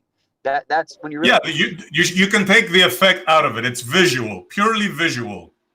Yes. Yeah, it's just you're looking at an object while you're moving. I mean, that's as simple as you can make it. Yeah, well said, bro. Well said. Look, and then you can move, and then when you look. So if I start spinning around, it's going to look like the. Yeah, Montreal is right. It's totally a visual. It's no force at all. There is nothing causing it other than a visual thing. Like they say, the Coriolis makes a hurricane spin, right? Yeah. That is the most ridiculous thing that you can laugh at them when they say that. It's absolutely it's not visual. It's if I look absolutely at something, nothing. can I, That Matrix, would- if I look at you, will you start spinning, bro? Of course I look not. at you Of real course hard. not, bro. It Of would course be like not, if bro. It you makes were no spinning. sense. If you were spinning on a merry-go-round and you looked at somebody who wasn't, could you make them spin? No, you couldn't. And that's exactly what this thing is trying to do. It's trying to put the object in motion, affect others. Hey, right the hand. Your I think your mic keeps cutting out right at the end of when you're talking. Just so you know. Bro, it's because don't even get me started on technology. Why they? Can I jump in real quick then? It's that damn push to talk. Yeah, that thing's touchy sometimes. Go ahead. And it's well, the phone has all the buttons on the bottom now. They don't have physical buttons. The buttons are on the screen right near the touch button. Go ahead, Well, Rob. first of all, we got Okay, so we do have an equator. We will concede to that. We do have a spin direction of hurricanes and tornadoes north and south of the equator. They need an explanation that they don't understand. Because it could be caused by the movement of the sun over the plane. It's called the weather. It could be the sun over the plane causing electromagnetic disturbance in the air. Called convection currents. Convection I think currents. it's all magnetic. I think it has everything to do with magnetism. It's definitely magnetism. What's going on around here? Oh, don't get Except me for started. the fact that water is not magnetic. It's diamagnetic. and there's also like there could be movies in the water, right? Like if you put a whole bunch of, like, if you pictured iron shavings like to a nano size and they were floating in water, what would happen to the water? Yeah, now this is That's pretty much what the wind is on right the hand. You heard? It Those would little- have magnetic properties if there were atoll domains enough in the crystal of iron that were available in the water. I like where this conversation is going. Hear me out. You know what I think wind is? Or at least the thing that you feel. You see when you open the window in the mornings and you see all those particles flowing. I think the wind is when there's like a strong magnetic attraction and those things hit you very hard in the skin. You're not actually feeling the breeze. You're feeling those particles hitting you. Well, I think there's an electromagnetic property to wind and water, evaporation, heat, cooling, the works. All of it together, the sun heating up, all of this together. It's not one thing. When the water heats up, it has to form a convection current to evaporate. Things set up kind of organized to do stuff. Okay. You know, I want to point out. Ever see a fire NATO, guys? These anvil clouds form the same way. Big cumulonimbus. And Howard's trying to talk. If anybody can hear him. Yeah, let's try to give Howard a little. He's the only baller on here, so just try to give him Yeah, a it's a little window low. to talk. His mic's a little low for me. It is a little low, Howard. I like Howard. Howard's actually honest. But like there seems to be a lot of uncertainty and what it might be this or it might be that, but in the mainstream, and y'all don't like the mainstream, but there's one explanation for it, and it's concise. But Right. Hold on. Let me just give you one. Doesn't mean it's correct, and just there might be, and there's others, and you just don't consider them. Right. Okay, right. So that's the whole thing. You've got consensus, which has narrowed the field down to one thing. You got to choose this one thing, right? Which is why I'm no longer in the theological community that I grew up in, because I've gone against the mainstream, because they are only interested in their story. They're not going to listen to the evidence I'm going to present for why I believe what I believe based on the evidence. They have their story. So all you're doing, Howard, is showing that consensus and majority wins. But that doesn't mean that simply because science has determined that they've come down on one explanation, that falsifies any other option. You need to understand that, right? But the thing is, with me Right. personally, it makes sense to me, and I concur. Okay, that's irrelevant. Whether or not it makes sense to you is irrelevant. Well, that doesn't make it true. Yeah, No, well, but making that's sense, why I think that's it a is. personal thing. It doesn't make sense to me, right? A ball well, with people upside down doesn't make It's sense really to not me. a personal thing, And guys. it seems like anybody that gives you an He's not explanation, actually using that it will make correctly. sense to you. Like it It seems like you doesn't just make want an sense to him. explanation. Y'all are talking all over each other. I can't hear anybody. Yeah, but he said that it makes sense to him, and I can only imagine because they've had hundreds of years to perfect their bullshit story. So the only thing he's accepting is the story. That's why he's saying it makes sense, not because this shit actually makes sense and he sat down and try to figure it out. But that's interesting, Matrix, that you say that they've had hundreds of years to formulate their bullshit story. How do you know it's bullshit? Because we are here right now, and you it are here right literally now. doesn't What are you make doing sense. here right now? Guys, you should address what he said. He said it makes sense to him. Which of the senses did they use to prove it to you so that it makes sense, so that it stands up to the senses? Oh, it's intuition. Okay, that's not a sense. So it doesn't make sense. It makes sense in the way of thinking, as in intuition. That's my not making sense. How does up Senses, equals there's down five make sense? senses. Man, you can't Intuition read is not one of them. What makes sense to you intellectually versus I actually disagree. I think intuition is definitely a That's sense. incorrectly using the phrase makes sense. That's not making sense. Something that makes sense stands up to the senses. You can actually sense it with one or more of your five senses, and that's why something makes sense, so that you have a standard by which to approve things. If something makes the sense, people that you gave have a us standard now. Okay, remember the people that gave us the five senses, Those are also the people that gave us a globe. No, people didn't give us 5 senses, dude. Our creator gave us 5 senses. No human being gave you 5 senses. No, That you didn't happen. misunderstood. You Yeah, misunderstood. you misunderstood. He's like, how about this? How about this, Bob? The same group that gave us the food pyramid tells us that vaccines are safe. Okay, that's what he's saying. The same people that are in control, right? They didn't What's wrong tell with us. vaccines? The Okay, problem they with didn't- that is that Smoking is those healthy, people right? didn't give us our senses. Our senses Bob, are you It's not are the point, Bob. emphasizing the That's not wrong the point. syllable. You are emphasizing the wrong syllable, bro. Okay, we should just move on. Well, I'm actually in agreement here with him because when it says make sense, right? That means senses is an important part of this world. It's how we gather information. So when you say something makes sense, that means you were able to sense it so that you can detect and you can learn it, right? That's how it makes Yeah, sense. I agree. And I problem is he ruled out when you make intuition. grade, when you make a grade, when you make rank, when you make rent, when you make a thing, what you're saying is you have met the standard. So when a thing makes sense, that means it meets the standard of the senses. And if they haven't shown you or given you any of the 5 senses to prove their thing, then it hasn't made sense. You've just been convinced of it through belief or trust or whatever, word you want to use there. But it doesn't make sense.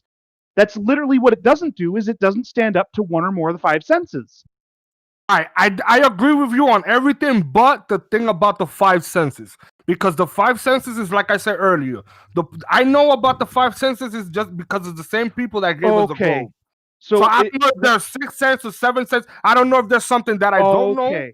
But I could be brainwashed in that thinking that there's only five using senses. the food pyramid example, you're basically comparing it in a way like they gave us the food pyramid with this many sections. We don't know if there's more sections of the food pyramid or other kinds of food. Is that what you're saying? Yeah, that's why I brought it up. Okay, all right, Understandable. It's specifically because you said intuition, and I think that intuition is highly valuable.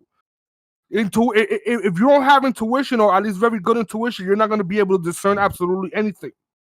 But intuition is all related to your senses. Okay, so when you sense, by observation that a rock falls, okay, now your intuition can say, well, this piece of metal is heavy like a rock.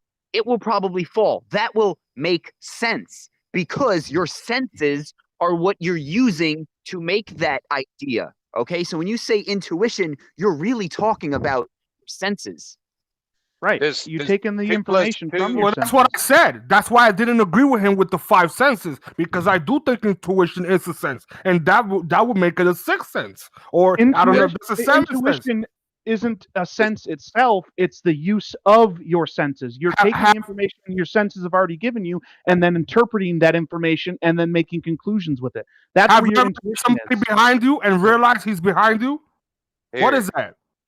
Does 2 + 2 = 4? Does that make sense? Yes. That's what That I'm makes talking about. sense. You can hold up 2 fingers in front of your face with one hand and 2 fingers in front of your face with the other hand, and then put them next to each other and count out 4 fingers. So that stands up to sense. Yes. That's not necessary. You can figure it out. No, it's not necessary for us now because we're past that. We have been educated and found out that that does stand up to sense. But your question was, does that make sense? And the answer is yes, because you can literally use your senses to identify that that thing is true. So yes, it stands up to sense. What does not stand up to sense is our Earth spinning at 1,000 miles an hour anywhere, at any point, at any time, for any person. No one has ever once detected that happening. Agreed. So it does not stand up to sense. Well, Hey guys, this was Aaron's response. He said, I'm wrong again. I said, water is level, level is horizontal. 2 separate sentences that are not related to each other. So he can't even formulate in his head that if he says water is level and level is horizontal, that he is saying water is therefore horizontal. That's how dumb this guy is. I don't think he's dumb. I think he's one of those guys playing that game. He must be. He must be, because nobody could say water is level, level is horizontal, and say that that means they don't mean anything to each other. Wait, well, okay, wait a minute. Now maybe I'm not understanding it exactly, but like you could say the block is a cube. The cube is purple, so all blocks are purple. Like that doesn't you can't jump from one to the other because you have that middle one. It doesn't logically follow. Is it the same? Is that right?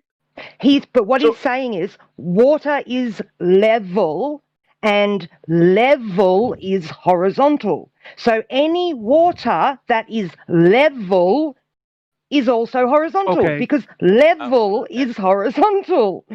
Yeah, if you're using equal and you're talking about the thing, not just one example of the thing. He doesn't realize that he's actually connected them by saying and water is level and level is horizontal. So he's connected water with horizontal by connecting the level to both of those words.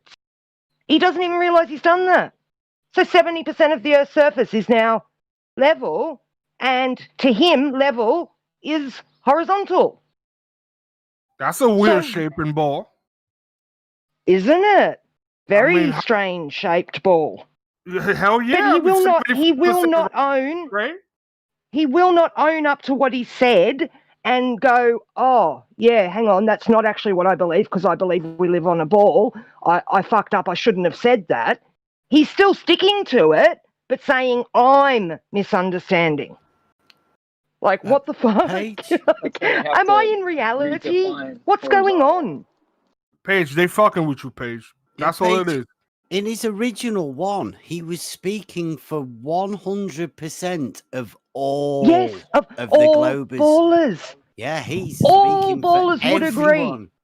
Yeah, that's what got me the most. I'm like, you guys, this guy is telling you all that you believe this, that you are all flat earthers. Do you understand what he's done? Like you should be jumping on him, not me, and going, Aaron, what the fuck are you doing, man? Don't go saying shit like that.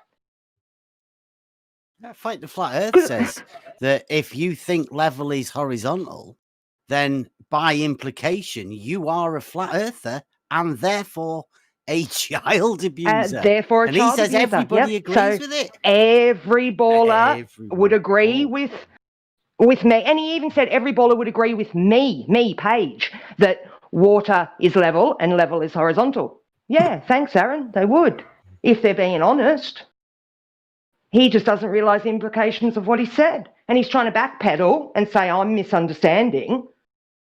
You know, he didn't connect them, but that's only because he's too dumb to understand that he's made the connection anyway by saying and water is level and level is horizontal. He's already made the connection. I love the part where they try to say that is level, that a straight line is level on a sphere, and they try to say it's because it's all pulling to the center of mass. It's like they don't understand the absurdity of the shit that they're saying. But he can't even say now that level means it's pulling to the center of the ball because he's just said level is horizontal and all water is level. So look at any body of water. Aaron is saying that is level and level is horizontal. So yeah, thank you. Wow, you absolute doofuses.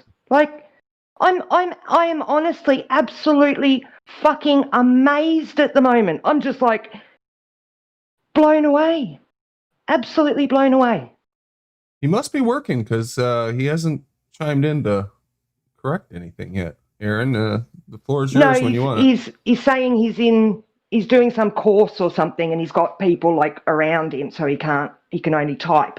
But oh, okay. Yeah, he'll never come and explain, even when he is on his own. He'll never come and explain because he's a coward. He knows what he said, and he knows he can't take it back. It's there on the internet for everyone to see. I bet you he's gonna give you shit for that page. You heard? I bet you he's gonna give you shit for that. I hope so, because this is just as bad as what Simon Dan did with you and your reference frames are ruined. Well, we don't have any reference frames. Only you do, Dan. How insane is that? That man doesn't Yeah. understand that their story is the one that comes up with the reference for. Oh my god. Yeah. I feel like I'm in the Twilight Zone with people who You know that I'm are starting to just feel sorry for insane. them.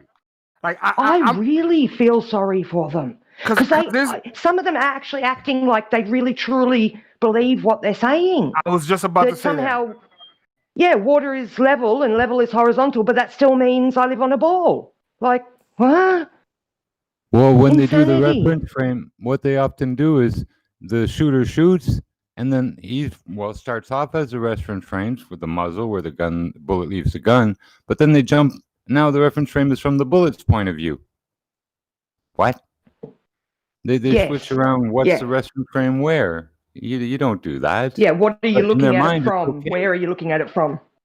But for them, it's not a big deal. You just Snipers look at it from the asking bullet's point of snipers, view. and snipers say no, we don't use that. That shit. I got the best long distance snipers. This Mark and Sam After Dark, 2 miles at a 24-inch by 24-inch target. You see how it's done. Any direction, north, south, east, or west. No mention of Coriolis, just air pressure, the relative humidity, if you will. A windsock at the target, which is over 2 miles away, and a 24-inch by 24-inch target to get in the scope.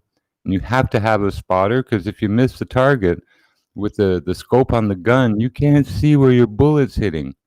So your spotter sits with a bigger field of view and tells you, one target over at 3 o'clock, one target left at 9 o'clock, above it, one target, below 2 targets. And the guy adjusts, depending on that, where his last shot went.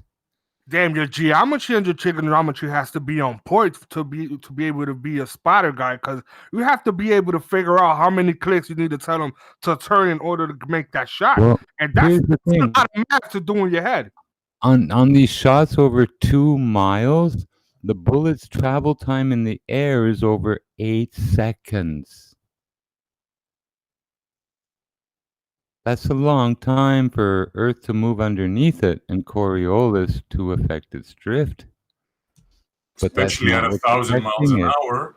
And they tell you very plainly that when the bullet's nearing its target and it's lost most of its inertia, it's the little breezes and side winds that can throw it, to the right, left, even up or down. It's those final air currents around where they have the windsock above the target that really affect the hit. It's judging that final little bit of wind in front of your target, the cross breeze, whatever you want to call it. You got to try to guess that. So, and they simply adjust by turning these little worm screws that either lift or lower the barrel of the gun or move it right or left to compensate. And the lady, the spotter, all she ever says is 1 target left for the miss, or 3 o'clock left, 1 target, 2 targets, whatever. There's no Coriolis. There's no way to substantiate that there's Coriolis impacting ballistics. There just isn't. And no way. If anybody has any evidence, go ahead and show it to us. Besides the firing tables, which are all calculation based, packed with assumptions. We've read through the paper that describes how they determine those firing tables in here. And it does not prove Coriolis impacts the bullet at all, period.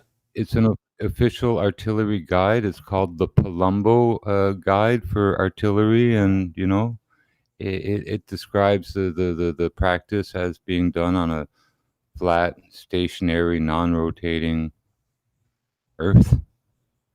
There's no Coriolis in the Palumbo Guide to Artillery and Mortar and Cannon. There's just none. And that's an official how to do it for the military. There's no page with how to check and add Coriolis to the trajectory and the arch. And You calculate Yes, the there is. breeze, you calculate the angles, but you don't calculate Coriolis ever. Like in a tank. Yes, you do. 4,000 feet a second, you're point and shoot. Let's hear what Howard has to No, say. there's no Coriolis nonsense.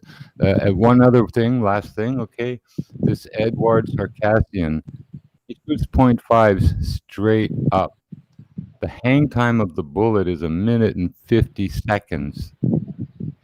Am The I guy coming has in? to run for cover. So if the Earth was hitting him and the gun away from where that bullet was going up and coming back down, then he'd be miles away in 1 minute and 50 seconds. Sure. The thing comes back down, can land at his feet or kill him.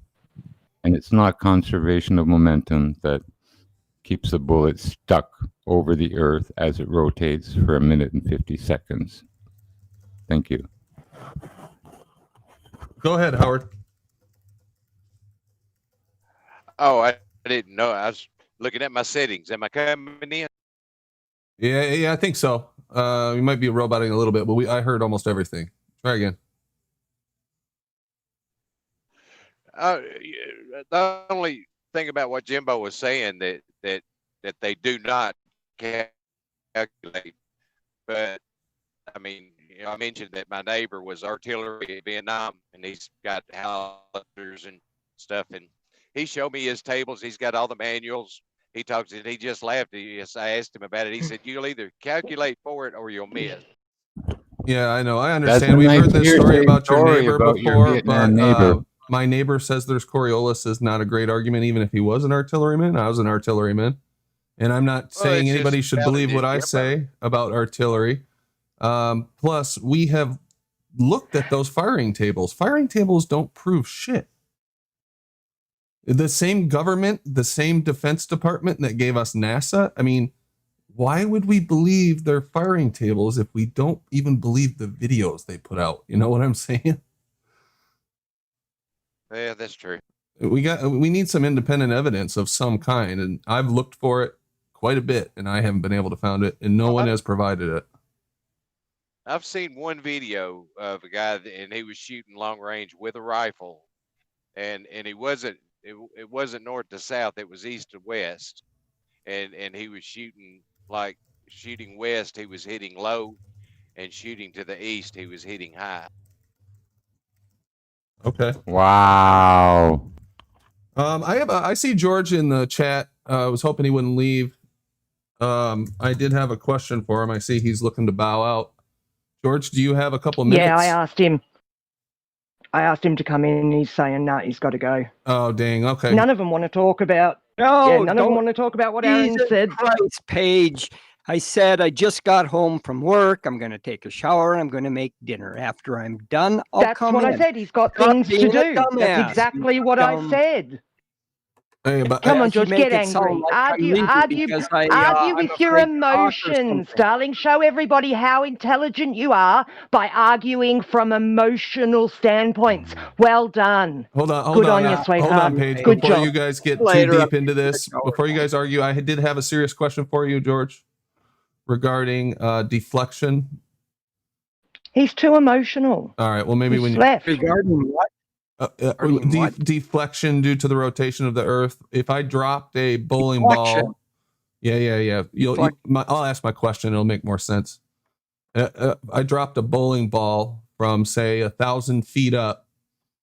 How far would it deflect due to whatever you want to call it, Coriolis or the rotation of the Earth, before it hits the ground? Oh, I would have to figure it out. My guess is it's going to probably deflect no more than a couple feet. You won't. A couple feet. Okay, that's what I'm looking for because I'm putting together a challenge. But when I get back, if your show is still on, I'll give you the exact number. Yeah, But and actually, right now, the number I'm looking I'm- for, actually, George, is how high would I have to be for the object to deflect, say, 3 feet? How high? I'll give you that when I get back. I'll just look. I'm no problem. Tired. I've been working all day, and I really need to clean up and get something to eat. I'm just kind of tired right now. I'll be back in about 2 minutes. Cool, man. Nobody cares. All right. George, this is all he's going to do. He's just going to take the numbers that they give him, right? The 1,000 miles an hour, the blah, blah, blah, the distance. He's going to plug it into a calculator and then give you another number. I know okay? that's what I want, though. That's what I want him to give me right hand, because I've got a challenge to set up, and I need good data for the challenge. Did you see there's this group of kids, they drop stuff off this tower. I think the tower's like 150 feet or 200 feet. Just go straight down. They watch it the whole time. This guy, George is... Yeah, I've seen him. I've seen him do it off of a dam. I think it was huge, Yeah. dropping bowling balls off dams, and it's just going straight down. Now they missed their target a little bit, but it's just because they're letting go of it, and it's got. That's the wind currents coming into those valleys and up the dam face and all that. Go on mute, Rakia. No one wants to hear your chips, man. What's up, Rakia? How's it going at the table, man? It's going great at the moment. Good. I hate Rakia life. Y'all gotta get out more. What the heck? Where did that Y'all come gotta from? get out more. Yeah, Man. where did that come from? It's a running joke. You guys haven't heard me say that. Like every single time he comes on and he's got chips in the background, I'm like, I hate you. I know. I want to be at the poker table. You know what I wanted to try to set up, and I don't know how to do it, was like a flat earther Glober poker game online where we could broadcast it. And does that sound like? I know that there's a baller Discord group that does poker on Sunday nights, but I was never able to get there. But I can't remember what server they use, but they play. It can be done. I just don't know how. Yeah. So I'd like to make one more point on that, on the rifle shots and stuff. Yeah, go for it, Howard. Well, Jimbo was saying all the things that he was saying, and it was nobody contradicted it, just went right along with him. But if I said something, I didn't have any evidence, but I did just present it as much as he did, but I got shot down. I can tell you why. One of those things makes sense, as in we can sense it with one or more of our five senses. The other explanation we can't sense. And so our years of experience living on this earth using one or more of our five senses, we've never had the thing you're claiming actually happen in a way we can sense it. The thing he's claiming, no Coriolis, is a thing that we've never experienced. So that makes sense. There is no Coriolis because we've never experienced it. Your claim is there is Coriolis, but we've never experienced it. So why would we go along with the thing that we can't sense? Like that geometric horizon we never see. I think that's never a fair. experienced that. I think that's a fair question, Howard. Why should I ignore 41 years of zero firsthand evidence that the Earth I'm standing on is moving, or these very tenuous supposed proofs or evidence, such as Foucault's pendulum? Why should I give up all that experience in trade for something that's not even really an experiment? Well, I mean, that's a matter of opinion, I guess, about Foucault's pendulum. But as far as like shooting in Coriolis, I've had no experience with it myself. I just had to, go with what they say, kind of thing. But no one on this panel has either. Yeah, but we have to understand that, and this is a point that's been made before, but I'm just going to reiterate it again. We're talking about tertiary arguments. That is, these are not primary evidences, everyone. These are tertiary, okay? The things that we have to deal with are physical, measurable, and repeatable. Yeah. Verifiable.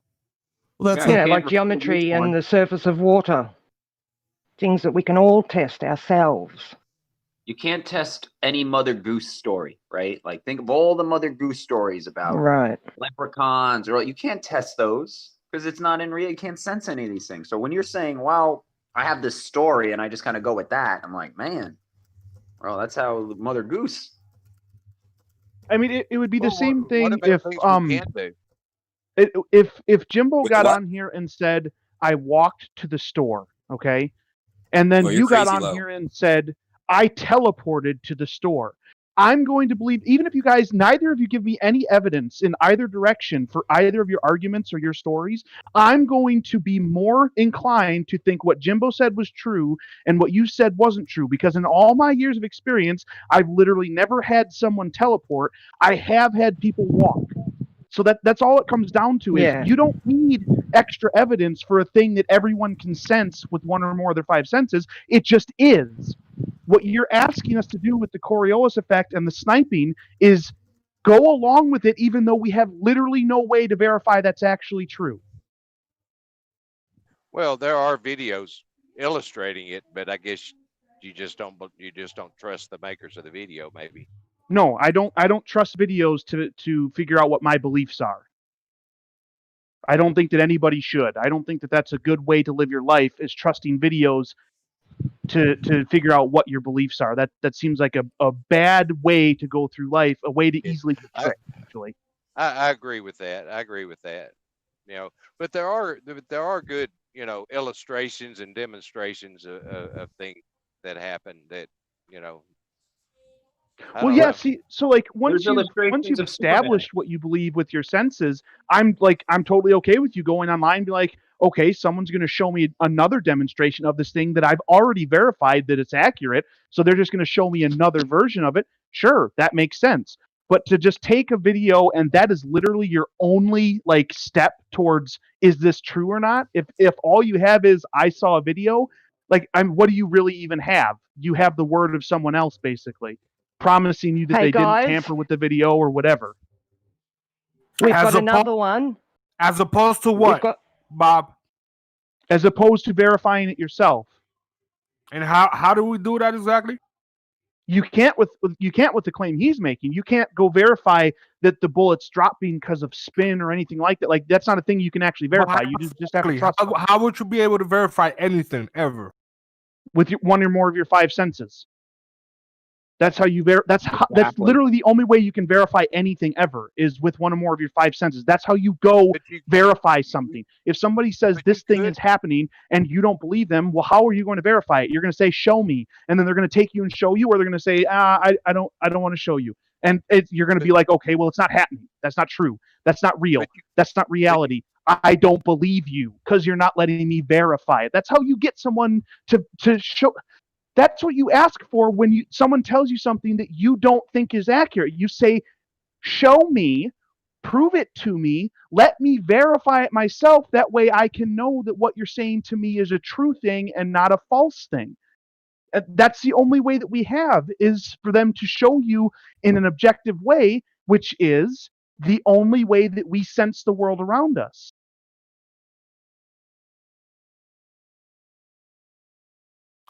And about the flat earth, what have you done yourself that you sense that is true? So it depends on how you're asking that question. I don't need to prove that the earth is flat to anybody because I don't care if they believe it. I know the earth is flat because when I walk outside, that's exactly what I experience. I experience the earth as it is, and it is nothing but a plane. I have never experienced it being a sphere or anything else. I don't have to account for literally every shape that they can come up with in their heads for it not to be. I don't have to account for that.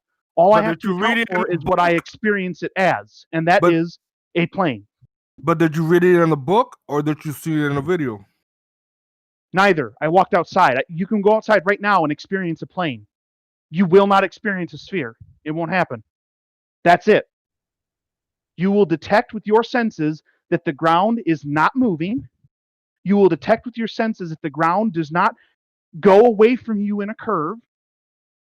I mean, that's how you verify it.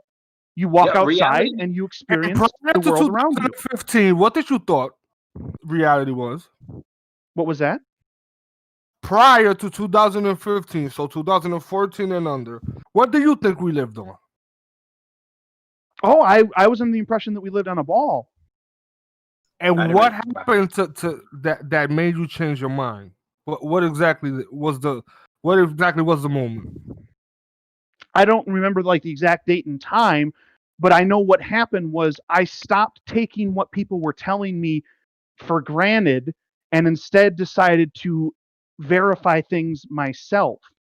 See, it's easy. Like you can trust somebody and go ahead and go along with what they told you and decide to not use your senses. People do that all the time. Like I think about just the elections, okay? Just the politics. People decide to just go along with one side or the other and what they're saying, what they're promising, what they're telling you the story is without actually looking into it. And they can decide to just go ahead and go along with that. That doesn't mean that they verified it themselves. What it means is they decided to listen to somebody else. And that's what I did. It was basically since the day I was born was I just accepted that the earth was a ball. And I also I had no concern about the shape of the earth. It didn't seem to be an issue that mattered to me. And so I think that's why I was so easy to convince that like the moon landing was fake, was that I came from the position like before I even was thinking about seriously that the moon landing was fake. I had already taken the position of it doesn't matter if it's fake or not, because who the crap cares? It doesn't affect anybody ever. Like if it's fake or it's real doesn't matter. Okay. So before 2015, before 2010, before 2003, I was just of the mind that my parents understood the world, my teachers understood the world. Everybody already knew that the earth was a ball. Like I had no initiative or enthusiasm or reason to go start looking at alternative theories. If everybody just accepted it, then why wouldn't I? After a certain point, I realized that just because how should I put it? Basically, I stopped taking what everyone else was saying is for granted, and made the decision, which I wish I would have made it sooner. I wish everybody would make it like way sooner than they do, that what people say to you is not to be taken for granted as true just because they say it, and just because a lot of people agree with it, and just because it's people that you know, it's just because they have this prerequisite piece of paper on their wall. None of those things, I reached a point where I realized it's all bullcrap. It doesn't matter what paper they have on their wall. They don't know things any more than we know things. They know what they were told, and they can repeat what they were told. So, yeah, do you remember I thought it was a ball. Bob, do you remember the tipping point? Well, let's see here. Let me think. The tipping point for the shape of the Earth. Nah, for you to have such drastic views. When was it that you said, "Oh fuck, the shit is flat"? It was sometime. When did that hit? It was like sometime last year, the year before. After I had started looking into the moon landing, and I had looked into some World War II stuff, 9/11. I had already kind of been on the path with the 9/11 thing years prior, like back in like 2009, 2010. I had already seen some stuff that's fishy as crap. Well, So listen, I was already looking. I'm actually looking for World War stuff. I'm looking into researching wars. So if you have any good war links, I'll greatly appreciate it. If I can remember the name of the guy that I listened to talk, I'll give it to you. But he basically detailed, and he was mistreated. Like he had to drive around, I guess, the country, like trying to sell his book out of his car because he was so like blackballed or whatever. Like he was put on notice that he's not getting attention, he's not getting support. But he came out and showed that listen, Auschwitz is not what they claimed it was. The gas chambers are not what they claim they were. It isn't even necessarily possible for what took place to have been what they claimed that it was for World War II.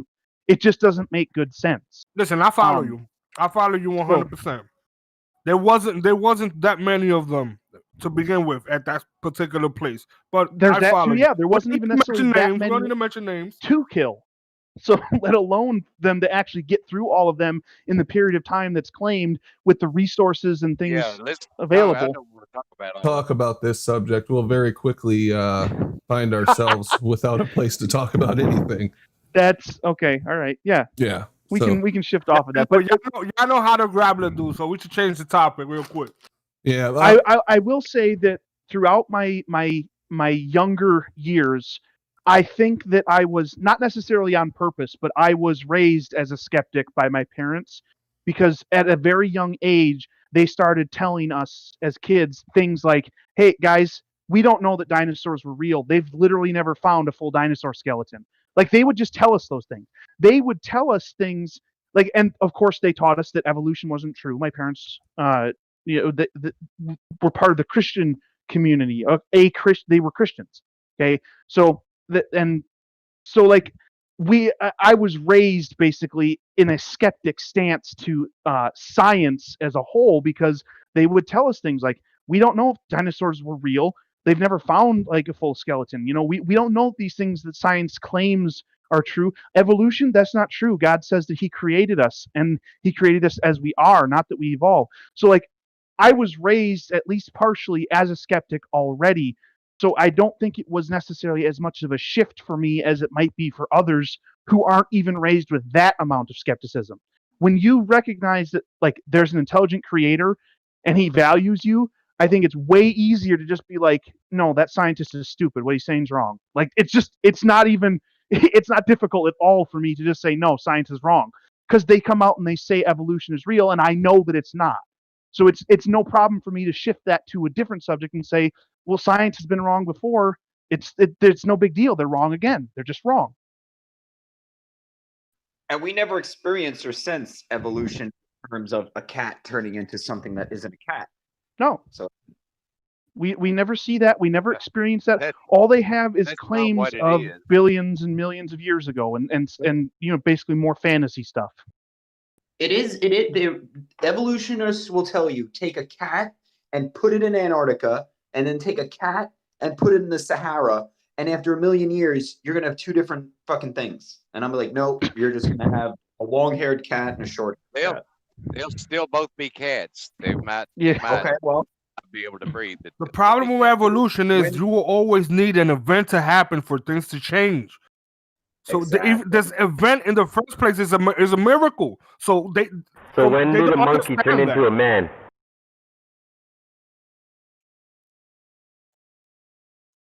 There's more than like it.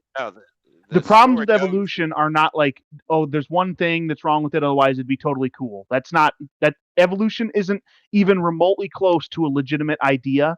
It's like at best basically a surmising, but it's really what it is. It's a fantasy. It's an imagination. It's a dream. It's somebody came up with a thing and decided, like others decided to indulge it rather than shut it down as the stupidity that it is. That's basically what it is. I don't think they came up with it. I think they took nature and they gave it the twist that they gave it, like every other story. Because I do believe in adaptation.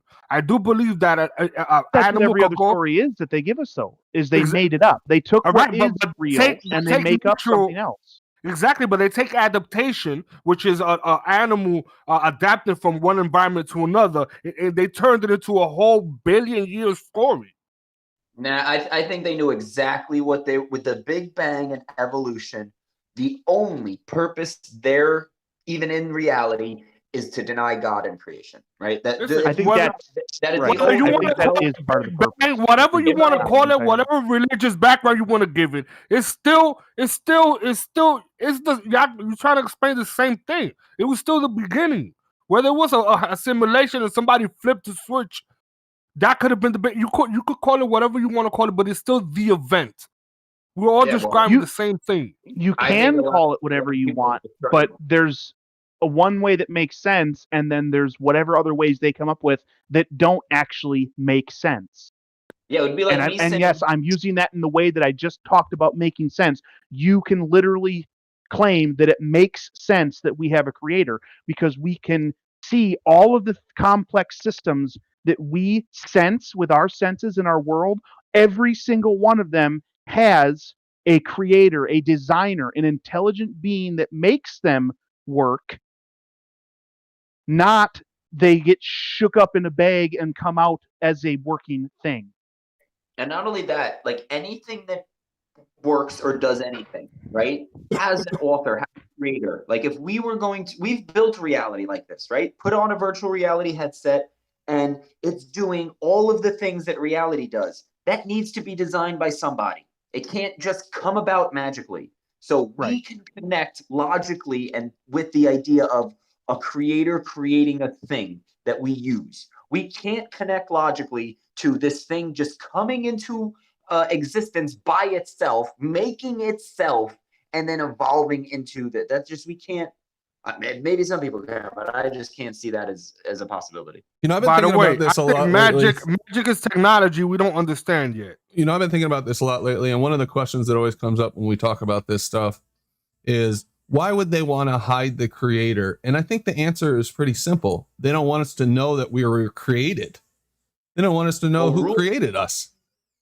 The creator has rules, right? So the thing is, if you don't care really about the creator, right? Because if the creator had no rules and you could just do whatever you want, they'd be fine, because that's what they're trying to go. Exactly. The problem is that the creator has set these rules, and if you break them, then you're not in good with him, right? Now, all the people that aren't in good with the creator already, they want to grow their group. They want us to not be in with him. So they're going to give us this bullshit. So there is malicious intent in this.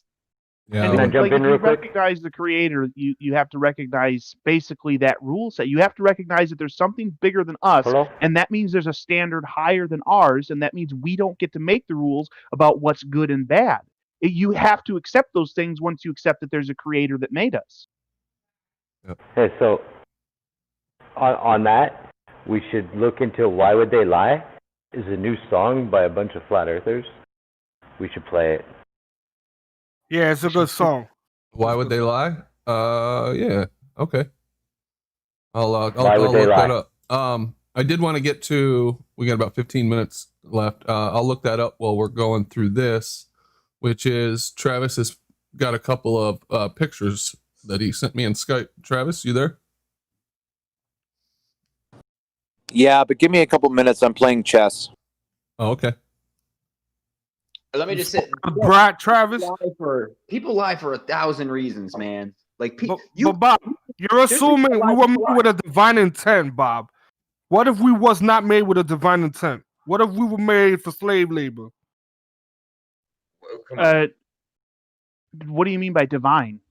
I mean, listen, the whole creation story, it could be as you say, but what if we was not made with that divine touch that everybody thinks? What if we were? Now you're shifting the conversation, though. Okay, accepting that there's an intelligent creator is not the same as accepting that the God that I think he is who he is. Those are two different conversations. I'm telling you, I know that there is an intelligent creator, and you can prove that you can prove that in a way that it literally is not disprovable. It absolutely has to be the case, okay, that we were designed intelligently. Now, who you think that creator is, that's a personal thing. That's something you're going to have to figure out for you. And I'm not saying that he changes based on what you think. What I'm saying is, I can't convince you that he is a certain person. You have to look for him and find out who he is. Let me answer. I want to answer that question. Okay, how do I know that God didn't make you a slave? That's super easy, because you have free will, right? If he wanted to make you a slave, he wouldn't have made you with the choice to go against him. He would just say, this person is designed like this. They do this. They don't have a choice, but they do this, like a robot. But he didn't.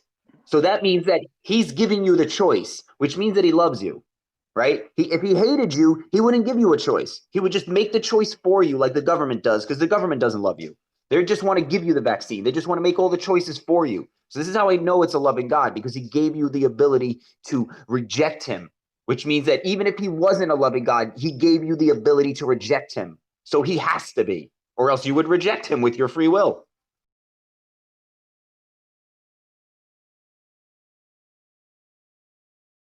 Imagine a master, but he gives all of his slaves an open door and an open key, and they can do whatever they want. How are you going to say that he's a master with slaves? That's impossible. They'll just say, no, I don't want to be a slave, and walk away. And he's like, oh, okay. But he hates them and he makes them slaves. Come on, man. Yeah, Matrix, to get to your point, I'm not a very religious person either.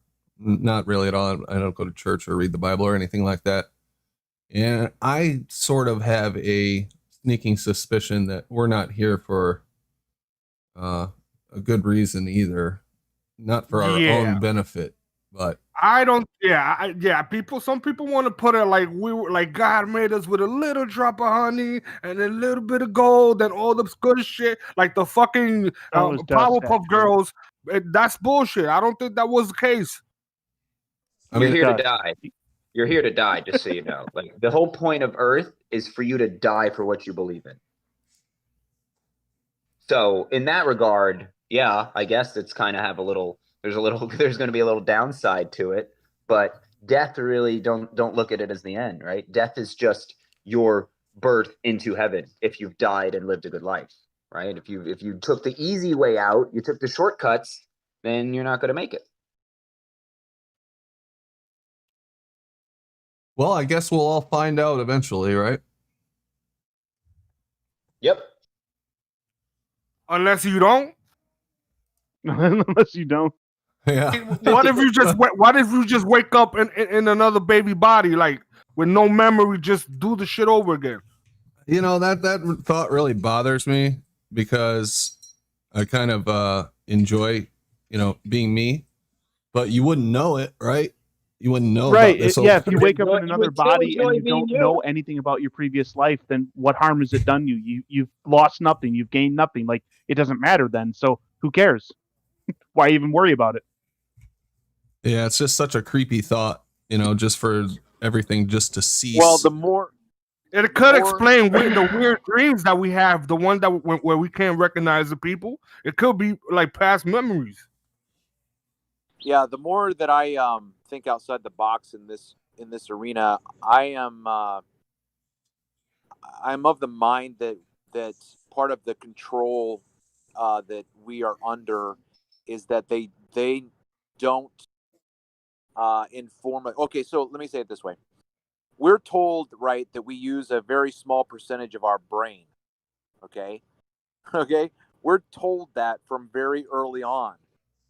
What if they're not training us how to tap into who we really are, right? They're controlling the fact that we don't know how to use our intuition. We don't know how to use our third eye. So we're told that in the mainstream idea of reincarnation, that you don't really remember who you were in your past lives, all that kind of stuff.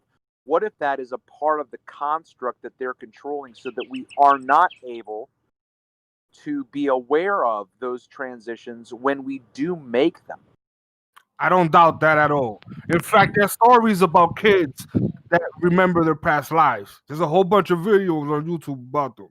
Yeah, those stories. Some of those stories are pretty compelling. You never know if somebody's trying to pull a hoax off or not, but they are pretty compelling. Some of those stories, and yeah, man, those stories, how every one of them, it can't be something made up like that and so precise with them details. My problem Well, with okay, it can reincarnation is be, and that how would you verify it? You have no way to verify it. Exactly. And here's the thing: you can't go back to their alleged previous life and verify that for them. So what you're talking about is you can either accept what someone says without being able to ever verify it, or you can be skeptical of what people say that they know you can't verify from them. The same way NASA, I mean, that's what NASA expects. They expect you to accept space because they know you can't verify space.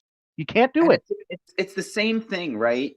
It's, well, if you fucked up God's rules and you didn't, you get another chance. It's reincarnation is the same thing as no spirituality, atheist death, right? Like no, I disagree. We're not talking about. I understand the argument that you're making because I used to be at least a little bit in that world. You and I would, like, if I were 5 years ago, I would be able to have a conversation with you on one level. But there's an aspect, and I don't mean this disparagingly at all.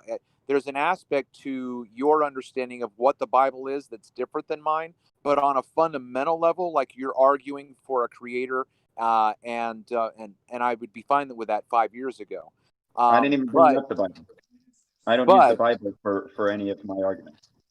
Okay, but then, so if we were going to go down this road, I would then ask you to justify how you know God has established laws that he has put us under You know, what's the basis for your knowledge in that area? But I don't want Everything to is go. based in. Well, I mean, the world works according to rules, right? Drop a rock, it falls. Yeah, Okay, sure. so it's the same. You breathe, you work out, you get stronger, right? So just Sure. like you have those rules, why wouldn't he make rules of don't take somebody else's stuff? Okay, Right? I That makes agree with sense. that, Don't- right? I agree with that. Do no harm, right? So, but that's no different. But the general way that you're describing the makeup of the world is no different than someone who is spiritual and believes in an alchemical process where we are spiritual beings of light that transfer from one arena to another. That is just simply operating within the confines of the physical construct that we live in. It doesn't necessarily mean that God is personal, because I've never spoken to God. He's never spoken to me. He's never given me X, Y, and Z. But I do have a world wherein I can observe nature, and I can see that nature has 4 cycles primarily, right? Spring, summer, fall, winter. I can see that things transform. I can see that I can help things transform. I can manipulate this world. Why wouldn't I be any different than that?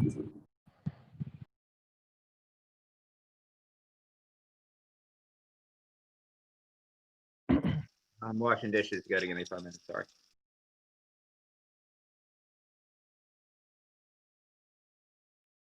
Anyway, sorry, I stepped away. You ready to look at those pictures? Or are you still doing your stuff, Travis? Oh no, yeah, I'm good. I'm good. Okay. All right, cool. So I've got them up on screen. Let me make sure I'm sharing in the Discord, and then we'll be ready. Okay. 1 second. Here we go. Okay, should be sharing in Discord. All you. I've got the 2-panel one up first. Yeah, I mean, basically, again, this is just blow my mind, interesting phenomenon. Okay, so this is the same house, both the same focal. Yeah, both the same focal length. Okay, So that is that's the how. same zoom. You're telling me that's the same zoom on both of those? Yes. What? Yes. What? Now, Boy, the you only thing, crazy. no, the only thing I sent Brandon the independent files. The only thing that I did different in this, because you can see from the file on the right that I've got the tree line just below the sky, and I've got, pretty much a centered image. The image on the left I cropped and brought the water level up, because in both images we have a shore to shore observation. So basically, both shorelines are symmetrical. But check that shit out, man. That absolutely blows my mind. That is wild. Tell me- It's almost hard to believe that they're the same focal length. Tell me Those that you poor took the people in that temperature. house. It's being devoured. Travis, did you at least take the temperature? No, Because that's the only thing that would explain the atmosphere. Is the only thing that would explain what is going on here. Well, no, I understand that the difference is the medium, but I'm not convinced that we have been well informed as to determine what's going on here. I think that there's something else that's going on besides just simply air temperature, water temperature, and wind, and even air pressure. I think that there's something else going on. No, but you're suggesting the physical land is moving. What else are you suggesting? No. I'm not suggesting the physical land is moving. Optically, sure, but not physically, no. This is the same phenomenon I showed with Georgia's horizontal level. This is wild. I mean, that is a huge freaking difference. It's hard to get it that clear and be that Well, big I of a mean, even difference. look at the tree. If we had the ability to overlay these, the trees are, the tree line is larger, right? You could, if you slid the right image over, the tree line would fit within the left side line. Here, let me bring up Keynote They're real gonna quick. call you a liar, Travis. Yeah. Well, one could be magnified and one could be compressed, so you get the What drastic else is change. new? Is it possible that the position of the sun makes the shadow? It makes everything Yeah. look like this? Could that be a factor? Oh, I think it's a factor. Definitely. That's one of the things that I'm saying is not a part of the equation. We don't see them bringing into that. That's what happened with the video that we watched earlier.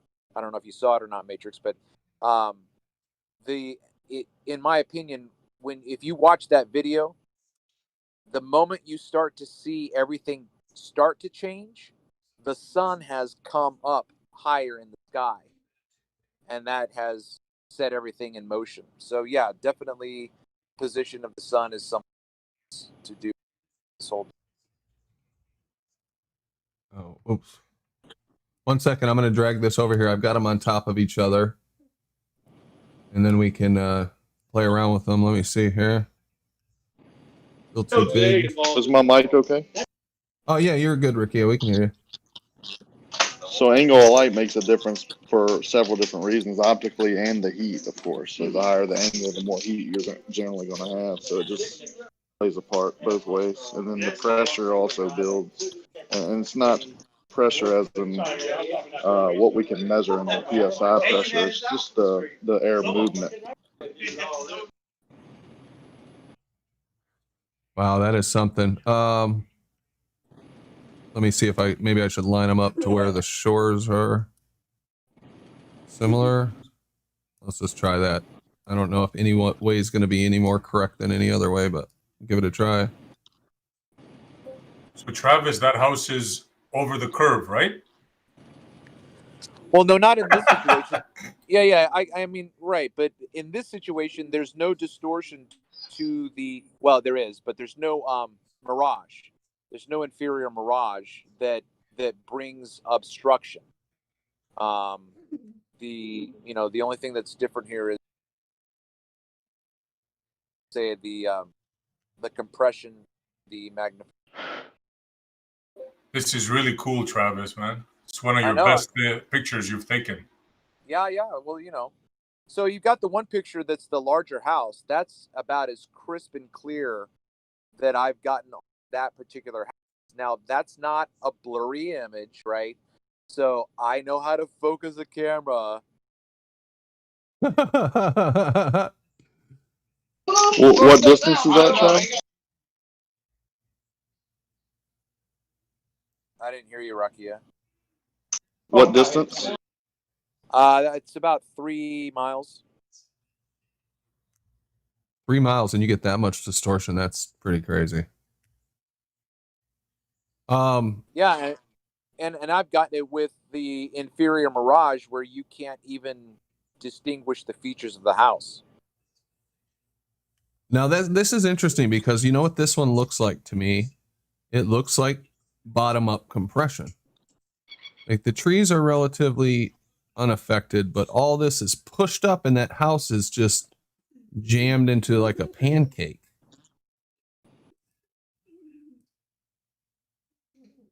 So there's definitely some compression in here.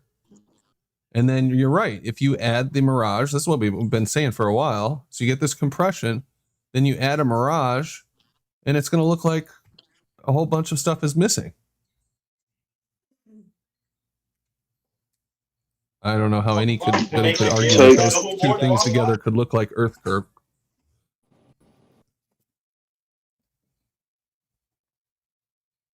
One of the things that is a part of my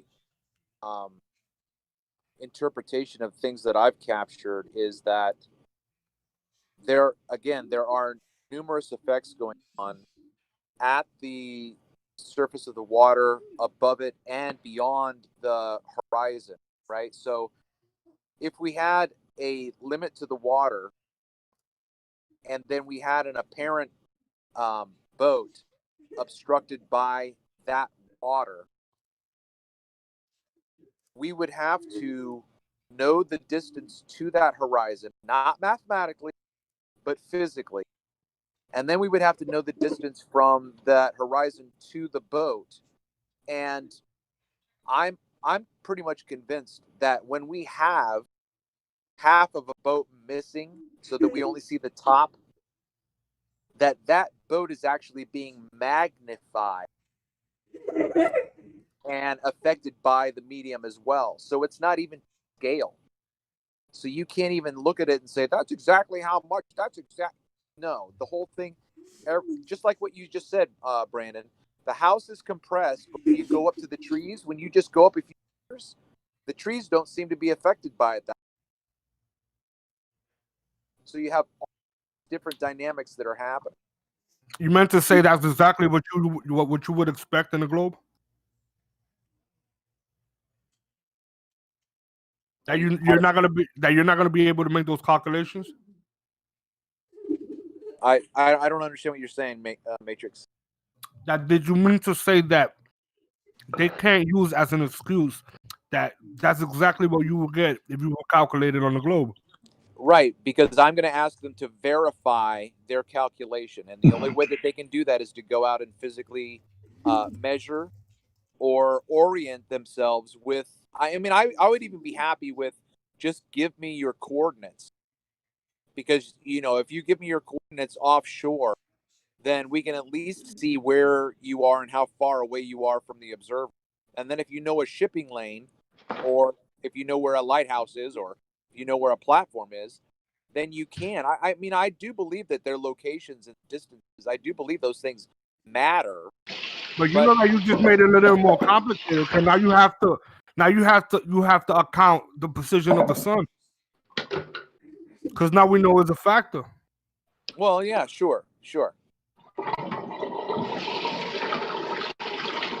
All right, good. Can I ask you something, Travis? Of course.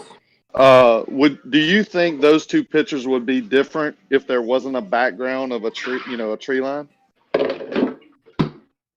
So put that house as a boat.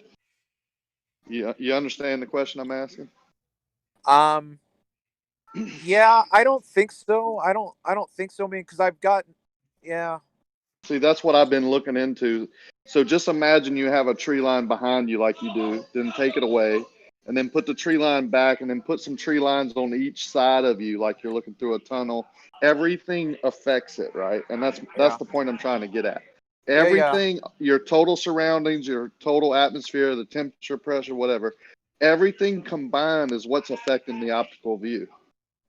Well, the unfortunate part of your question is we can't manipulate those variables. Right, in that particular picture, but we can understand that they do affect it. Like you put a tree line on either side looking towards that house, and that house is going to be different. Just knowing what we know, you can guarantee it. Can't prove it, but that's the fact. I can conceptually agree with what you're saying. All right, thanks, Travis. Appreciate you bringing those up. I'm gonna go into final thoughts. Before I do that, I also got note from Pebble in the Pond, Pete the Great, that he's got some more warehouse observations. He's brought those in a couple times, so we'll get to those. If not tomorrow, then on Monday. I know tomorrow Bev and the On the Level guys are tentatively scheduled to come in.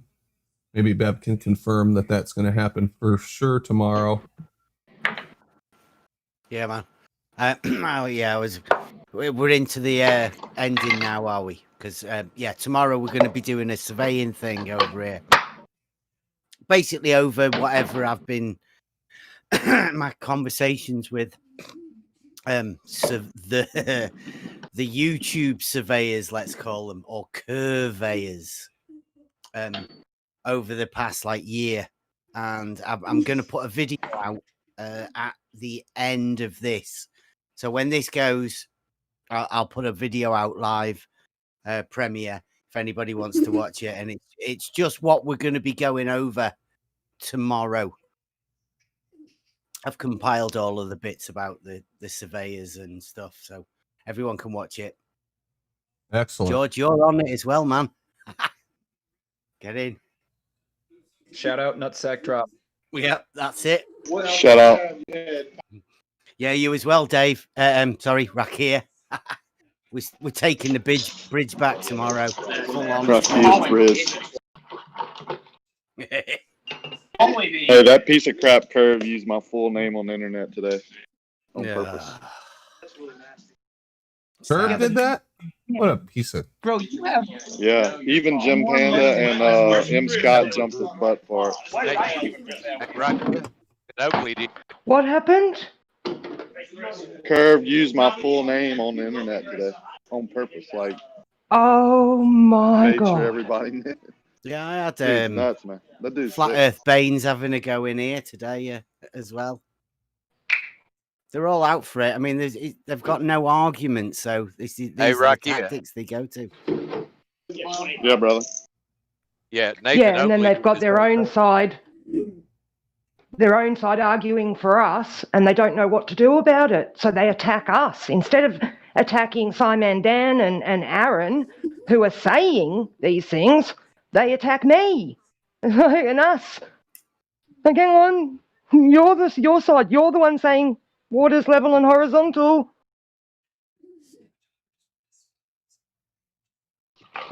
Go ahead, Howard. Okay, did you hear me, Rocky? No, say it again. No, Nathan and QE, there was a premiere today, and they were calling you out by your name as well. No, I understand. You understand there's a difference in doing that and doxing, right?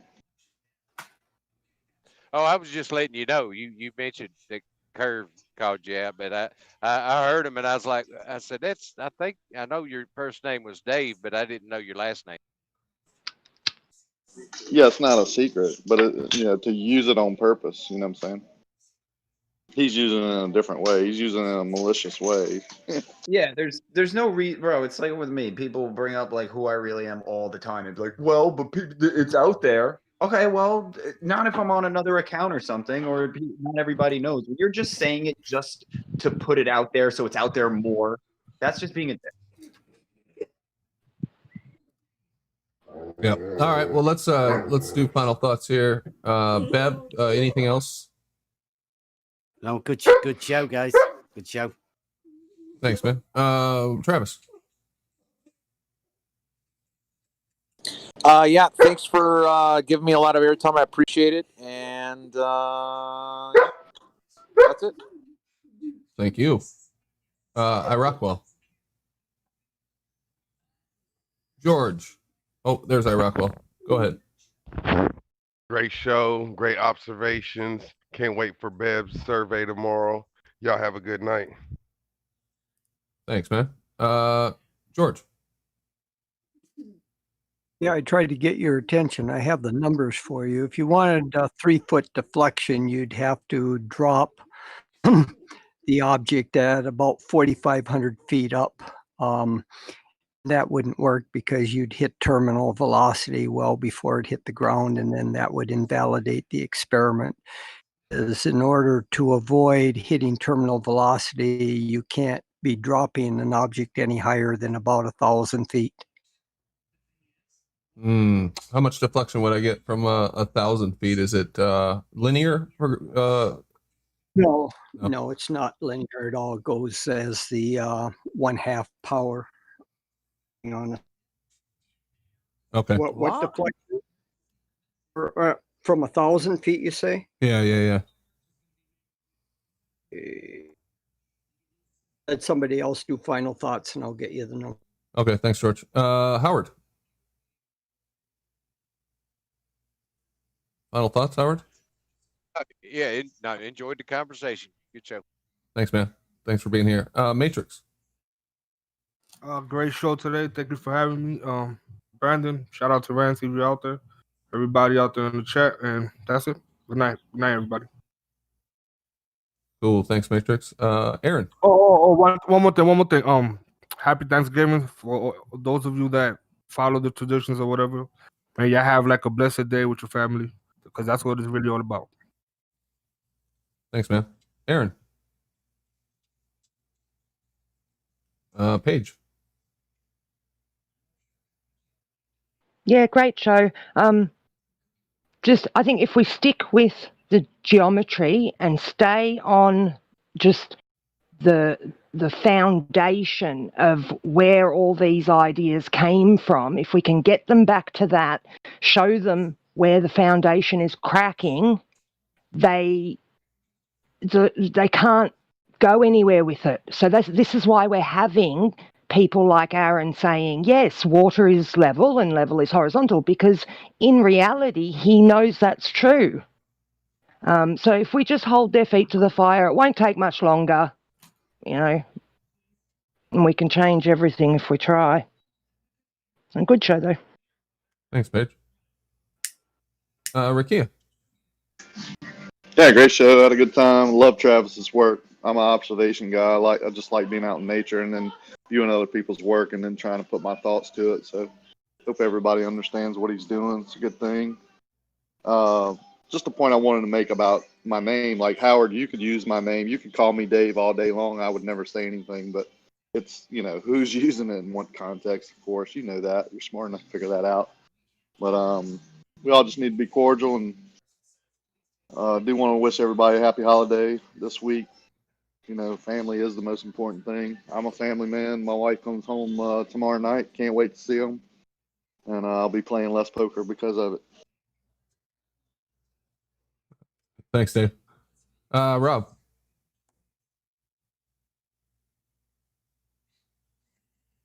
SE. Yes, sir. Thank No, you. just wait.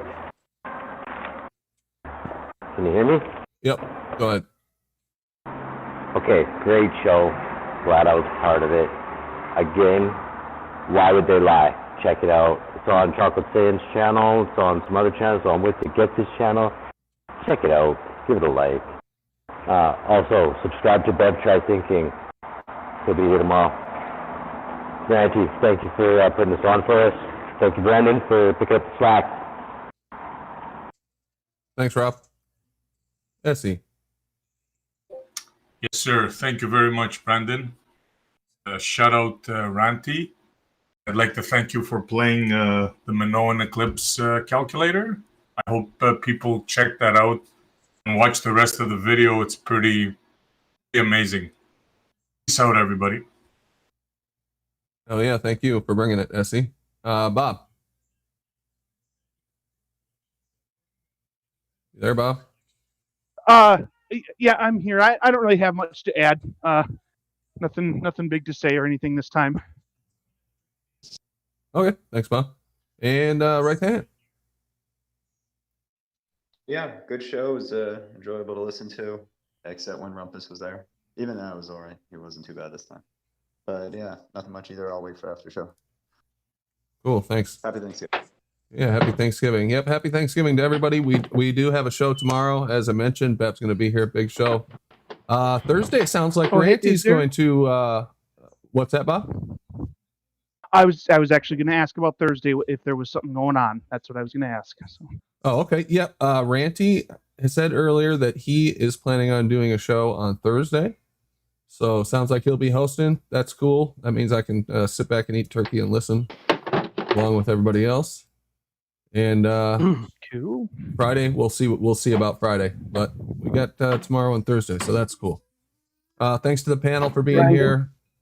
Thank you to Travis for bringing the observations. I love to go through his observations, and I thought tonight's were especially good.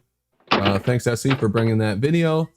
And thanks, everybody else, for being on the panel, but including the ballers. George, you had an answer to that question before I go. Yeah. Yes. If you drop an object from 1,000 feet, the deflection will be a little bit less than 4 inches. Only 4 inches. All right. Thanks, George. Appreciate that, man. All right. We'll talk to you guys later. Okay. Thanks, everyone. Hope you enjoyed that show tonight. I think I said everything I had to say. What was I going to? There was something I was going to mention. Oh, the after show. I'm putting up yesterday's after show tomorrow morning at 8 a.m. on my channel because for some reason there was an error when it loaded and it didn't get uploaded in time. So that'll be up there tonight. I'm also going to record, and I'll probably release that one. I don't know, the next day or something. So maybe I'll save it for Friday, since we probably won't have a show on Friday or this weekend. But if you want to watch those after shows, go to my channel, Brandon Toy, subscribe, and you'll see those there. There's usually some good stuff, and some people who don't talk during the actual show talk a lot over there. So check that out. Other than that, we don't talk to you before Thanksgiving. Have a good Thanksgiving, and thanks for watching the show.